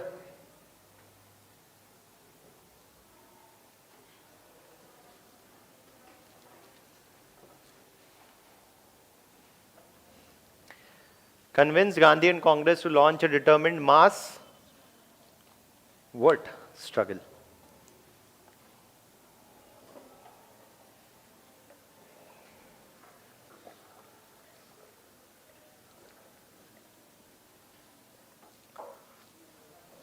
Convinced Gandhi and Congress to launch a determined mass struggle.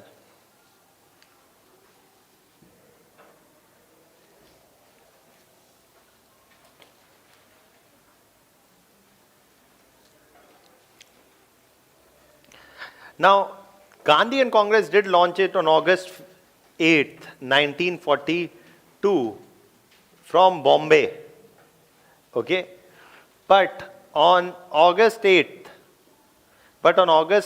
the midnight of August 8th and the beginning of August 9th, 1942, what was the British response? The British response was to crack down on the Quit India movement.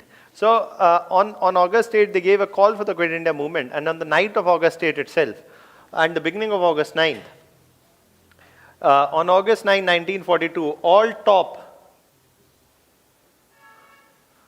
Congress leaders were what? Imprisoned. All top Congress leaders were what? Imprisoned. And thus, the leadership of Congress now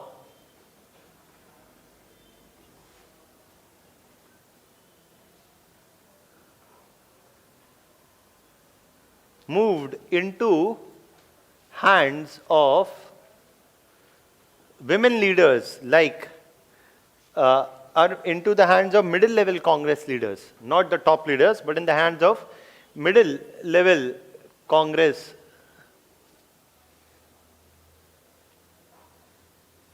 leaders like Sucheta Kriplani,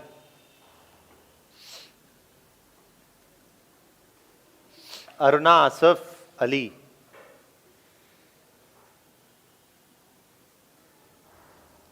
Sucheta Kriplani, Aruna Asaf Ali. They were Usha Mehta. These were women leaders who did what? They went underground as the top Congress leaders were imprisoned and secretly started coordinating activities between Congress-led protests, and they escaped imprisonment and led the Quit India movement during this period. Now, one thing I did not tell you is in the INA also there was a separate contingent. That was formed for women soldiers in the INA, and that was called the Rani Ki Jhansi Ki Rani Regiment. Okay, that was led by Latika Ghosh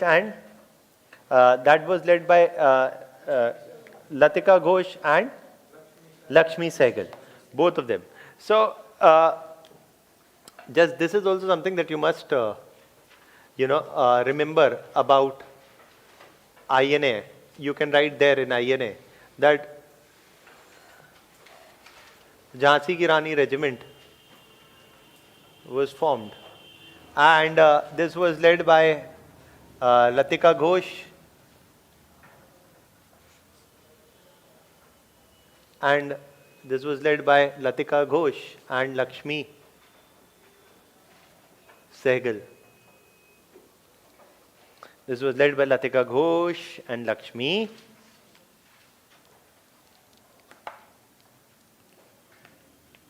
Sehgal. One more fun fact, there also under Subhash within the INA, another contingent had been formed. Just like the Jhansi Ki Rani Regiment, another regiment was formed in the name of Jawaharlal Nehru also, under Bose's leadership. So it's partly to signify, what this partly signifies is that it's not that the relationship between Congress leaders and Bose was very bitter at this point of time, but Bose had partly chosen a different strategy.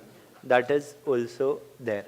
Now, this is what is happening in 1942. And what do they resort to again? An open boycott of British goods, burning of British goods was organized, and adoption of Swadeshi. Mass protests erupted the very next day. On August 9, 1942, mass protests erupted in a major fashion as news spread about the imprisonment of Gandhi, Nehru, and many other top Congress leaders. And you see that this caused more resentment and more protests against the British. And these protests continued almost for a year till 1943. And in 1943, another thing happened which further gave fuel to these protests. And what is that? The Bengal famine. Okay, the Bengal famine is considered a very important event that you must know from your prelims point of view again. Okay, the Great Bengal Famine of 1943.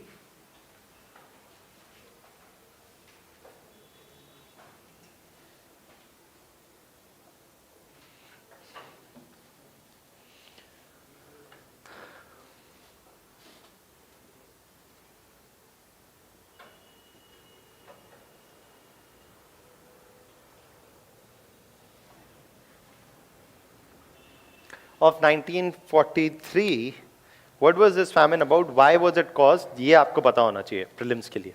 The Great Bengal Famine of 1943 caused further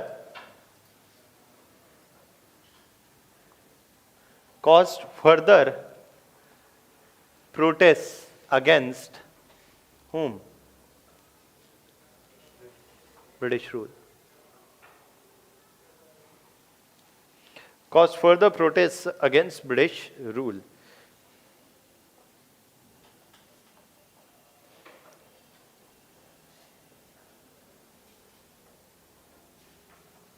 Just a second.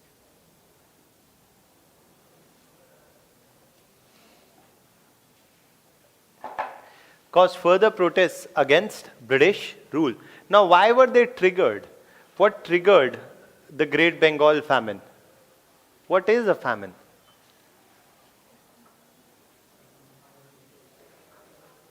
What is a drought? Deficit rainfall और much lower than, उसका भी कुछ formula होता है, कुछ standard deviation, कुछ है ना, कि मेरा काम नहीं है, आप ही का काम है जानना, है ना. That is a drought, much below the average rainfall for a particular year or over the pattern of the past few years. That is what? A drought. Then what is a famine? Lack of food, shortage. कुछ और difference भी है?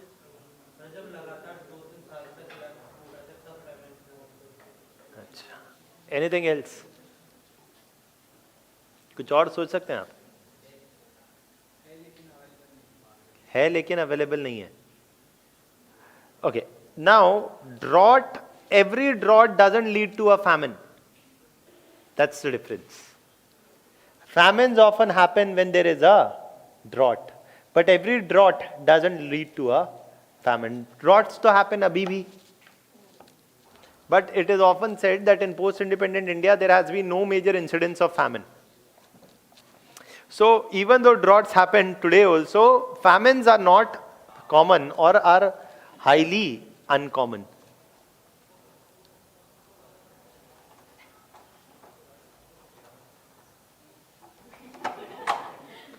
So famines are highly uncommon. Why are famines highly uncommon?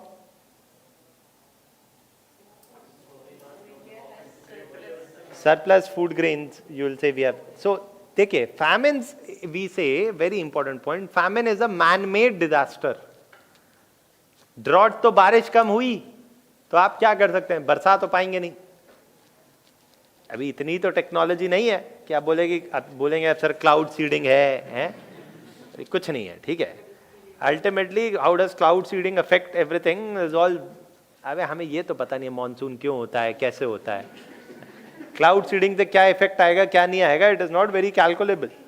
Okay, so in the sense that average, so low rainfall is a natural thing, but how do you manage that low rainfall determines whether the drought will become a famine or not. Because in famine there is a shortage of food, water, etc., which cause a large scale loss of lives, human lives, animal lives, all lives. Okay, so that is something it leads to food shortages, food crisis, etc. But not every drought, because when the drought is happening, ऐसा है क्या कि एकदम से बारिश नहीं हुई, आपने देखा होगा इंडियन एक्सप्रेस में आया था अभी article, that already the interior regions of Maharashtra are staring at a water shortage, right? So there is an impending crisis where water rainfall has already been low, and because of which it is a drought-like situation. But if the government proactively manages from now on, it can prevent it from becoming what? A famine. Matlab, government makes okay, ensures that availability of water is ensured or food supply is ensured. That is what prevents it from becoming a famine. That's the difference between a drought and a famine. That is why we are saying what? This is a famine. When I am using the word famine means it is much more than merely average or low rainfall. It is actually a man-made disaster. Drought is natural disaster. Famine is man-made disaster. तो आप देखिए क्या होता है कि आप again हम जो भी चीजें पढ़ते हैं उसके पीछे का अगर आप लॉजिक में घुसेंगे then it is easier to understand anything and remember also that is why famine is a man-made calamity. Okay, that is there. And when we use the word famine means who is responsible here? British. So what is happening in the Great Bengal famine of 1943 is this, that it was triggered by what? By firstly low rainfall for a couple of years, no rainfall due in successive years. But that is not enough. You have to have what? A clear mismanagement. What was the clear mismanagement? If there is low rainfall, there will be low food production. So what do you do? Import food so that you prevent that shortage from becoming a crisis. So, but the food imports from and rice imports predominantly. Bengali kya khata hai? Rice. Right. So rice imports, food or rice imports from Burma had stopped. Why? Primarily because who had occupied Burma? Japan. Okay, so the Japanese were taking control of Burma, so rice imports from Burma stopped. And also because food production was low, so food anyways was limited in amount. Where was this food being diverted to? To the army, to meet the requirements of the army, away from civilians. So food was being diverted to meet, or food grains were being diverted to meet the needs of the army. And this led to what? High prices for whom? Civilians. And this is all triggering the Great Bengal famine, in which more than 1 million people were affected in the region. Okay, so that is something which is happening in 1943, the Great Bengal famine. Now, why is this? This is triggering more resentment against whom? British, adding more fuel to the protests already going on. So this is also something that you must know, which is partly a result, an outcome of World War II. Low rainfall plus World War II makes what? The Great Bengal famine of 1943. Now, what is happening is that in 1945, World War II is coming to an end. And World War II is coming to an end. So it is at this time the British introduce what? When World War II is coming to an end, the British introduce, what is the immediate outcome gained by Congress after the Quit India movement? Nothing. Immediately after Quit India movement, Congress is not, neither are they doing nor are they dying. Perhaps Gandhi was wrong. देखिए ऐसा होता है जीवन में, इसीलिए मैंने बोला कोई लोड लेने की जरूरत नहीं है. और भी एक तीसरा आउटकम है, आप जिंदा रह सकते हैं और कुछ और कर सकते हैं, है ना. So no do or die, ऐसा कुछ नहीं सोचना कभी भी, है ना. There is nothing in this life worth dying for, है ना. तो अगर कुछ होता तो सब मर जाते अभी तक, ऐसा कुछ नहीं है. मेरा ये व्यू है. So there must be something worth living for ना. ये मरने का जो शौक है ना, जब पुराने गाने सुनते थे, सैड सॉन्ग, मर जाएंगे इसके लिए उसके लिए, कुछ नहीं मरना है. 1945, what is happening? The British, as World War II is coming to end, the British proposed what? The Wavell Plan. Now आपका पहला सवाल होगा कि सर अभी जब World War II का end आ गया and now तो they don't require troops, then why should they propose a Wavell Plan? No, mutiny तो अभी नहीं हुई है. Mutiny happens in 46. So why should they propose a plan? Well, the answer for this comes partly from world history. Is that World War II is coming to an end. And Soviet Union had said that we support independence struggles everywhere in Asia and Africa. Post World War II is the beginning of the Cold War. And it is USA which is telling Britain that in your colonies, including in India, not just about India, but about Britain, USA is telling Britain and France that you must consider devolving powers to your colonies. Why? Because if you don't, it won't solve the problem. But it will force the nationalist movements in these countries to side with whom? The communists. Okay, I'll explain this more in world history. Communists are saying that we support nationalist uprisings everywhere, including in India. Now, if Britain tries to hold on to India and says we will not devolve power, then Indians' nationalist struggle will develop proximity to whom? Communism. And this is not something that they want, because then India may tilt more towards communism or the Soviet Union. So USA is saying, why is USA saying that Britain and France, you must consider devolving power to your colonies? Why? Because he doesn't want them to shift towards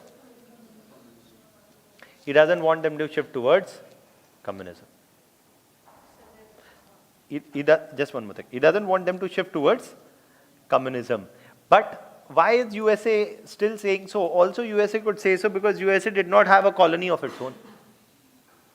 So USA is saying, suggesting, it's not that Britain and France are bound to agree, but USA is putting also pressure that you must consider a devolution of power. And anyways, when already the British have done what? Already the British have proposed something in Cripps mission. And now that the war is getting over, they can't say now, when the war is getting over, it is very obvious that the Congress will sooner or later again raise demands. So they can't ignore the question. Having committed something before or having proposed something before, that proposal is not simply going to vanish. Even though rejected by the Congress will continue to press for further devolution, right? So they are saying, ki anyways, you have promised something and you will have to sooner or later negotiate. Also, why can't you aim at forcibly suppressing the revolt or forcibly suppressing the uprising? Because that will require a large number of troops. And already Britain and France have fought a hugely expensive World War II, in which they have not just, which has been expensive, but they've lost a large number of troops also. So in Britain and France, the public sentiment is against involvement of their troops in any war for any reason. So they can't be even thinking of moving in large number of troops to suppress the nationalist uprising. They also fear that Indians may shift, the nationalist movement may tilt towards communism, and they don't want this to happen in the Cold War era. And so they are considering a devolution of power. This is the background. Yeah, you wanted to ask. That is not my question. Is this the only reason that USA don't have colonies, therefore they are saying that? No, I told you, right, that it's not the only reason that USA don't have colonies. Their more fear is that these countries may shift towards communism. ठीक है? So it's not कि US की वजह से हमें independence, देखिए फालतू के कंक्लूजन नहीं बनाने. मैंने ये नहीं बोला कि US की वजह से हमें इंडिपेंडेंस मिल रही है, कि US ने ब्रिटेन को बोला छोड़ दो तो ब्रिटेन ने छोड़ दी. ऐसा नहीं है. It is just one of the contributory factors. So in 1945, the British introduced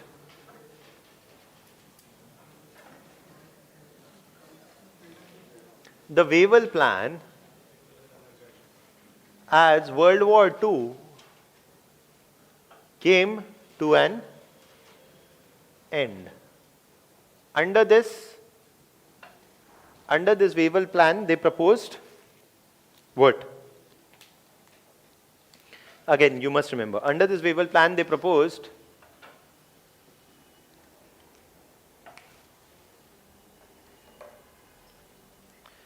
under the waiver plan, they proposed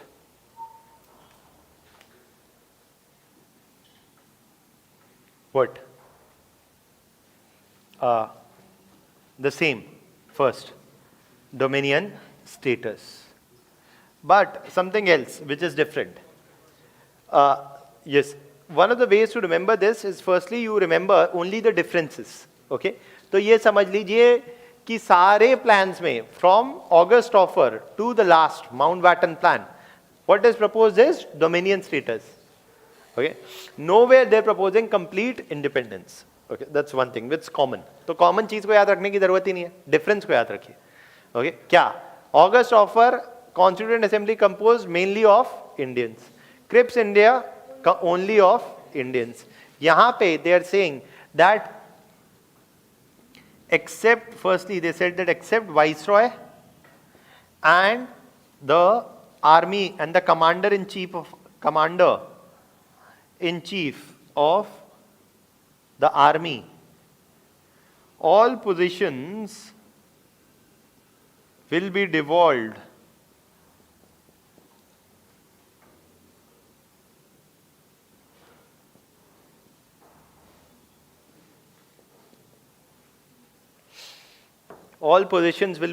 to Indians. Except the commander-in-chief of the army and the viceroy, all positions will be devolved to Indians.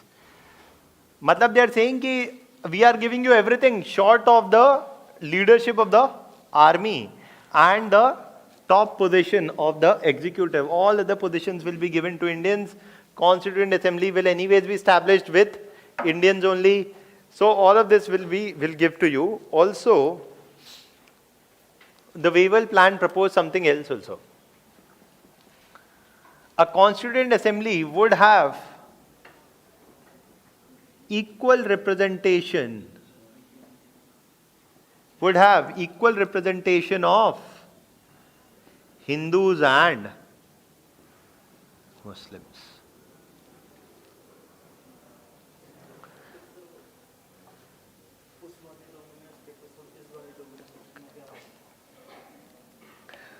Ultimately, dominion status, what is the difference between all these dominion status? Is that all of them are dominions. Dominion का मतलब क्या है?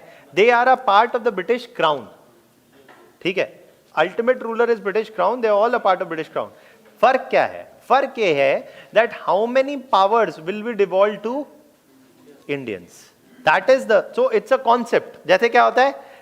कश्मीर में बोल रहे हैं हमें चाहिए आज़ादी. अरे आज़ादी का मतलब क्या है? Azadi under the Indian Constitution. Azadi, does Azadi mean that you want to retain Article 370 or you want to separate from India? What does Azadi mean? Again, what does dominion status mean? It is changing from time to time. But basically the basic idea is more autonomy and more devolution of power to whom?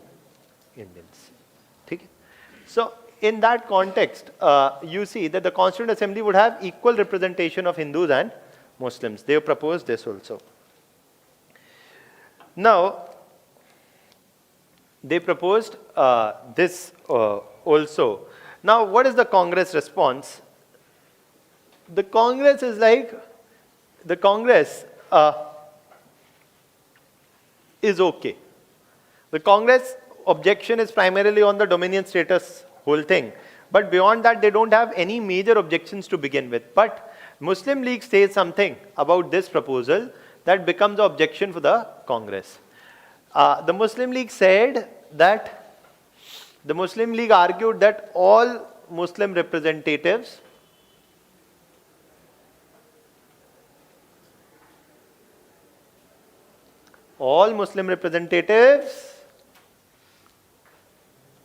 what? All Muslim representatives must be the representatives of Muslim League, or only Muslim League will get the right to appoint Muslim members to the Constituent Assembly. Meaning what? That the Congress cannot. So basically all Muslim members will be appointed only by the Muslim League. So indirectly it means that Congress leaders like Abdul Kalam Azad, you know, Maulana Abdul Kalam and many other leaders, they could not be appointed by Congress. And essentially this meant that it's not that the Muslim League was only saying by this statement, the Muslim League was not only saying that it was a representative of Muslim. That though it had always been saying. What they're saying now is that they are the only representative of Muslims and the Congress can only represent Hindu interest because they can't send any Muslims. So basically the Congress opposed Muslim League attempts to label it as a Hindu organization and rejected the Muslim League demand. क्योंकि Constituent Assembly में तो there would be all major political parties would be represented. So Congress and Muslim League must come to a settlement. But Muslim League is making this irrational demand that only it must get to appoint Muslim members to the legislative, to the Constituent Assembly. Congress rejects this demand. Wavell announced. What was the British response? The British response was that Wavell announced, who was the viceroy at this time, Wavell announced the breakdown of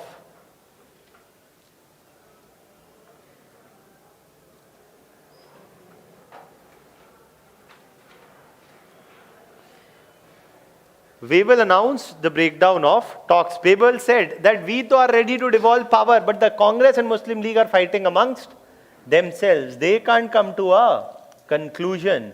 So, if they can't come to a conclusion, what can we do? We will devolve power once a conclusion is reached or a consensus is reached amongst the major political parties, including the Muslim League and the Congress. That is why the Wavell plan broke down or it failed. This is the major reason why the Wavell plan broke down. Congress as one is the objection with dominion status, but there is other major objection is with this thing. That's there about 1945 you need to know. We have largely done till 1946. We only have to discuss two more things, Cabinet Mission Plan and the Mountbatten Plan, 1946 and 47, and that's independence. And in the next class, what we'll do is, we'll talk about other things predominantly, like communalism and partition, like peasant movements, tribal movements, okay? Some of those things, names, facts, issues that are important from your prelims point of view, okay? So one more class I think we need, that is. Tomorrow, we can have the class tomorrow also. Either we'll have the class or you'll have the art and culture class, whatever it is there. So I am to anyways free, but it depends. Because your art and culture, कल भी है ना, हाँ तो फिर मैं कल लूँगा. अगर है, pardon? वो हो जाएगा clear अभी थोड़ी देर में. Okay. So that I have those PowerPoint presentations been uploaded. Social reforms का नहीं हुआ. Okay, I'll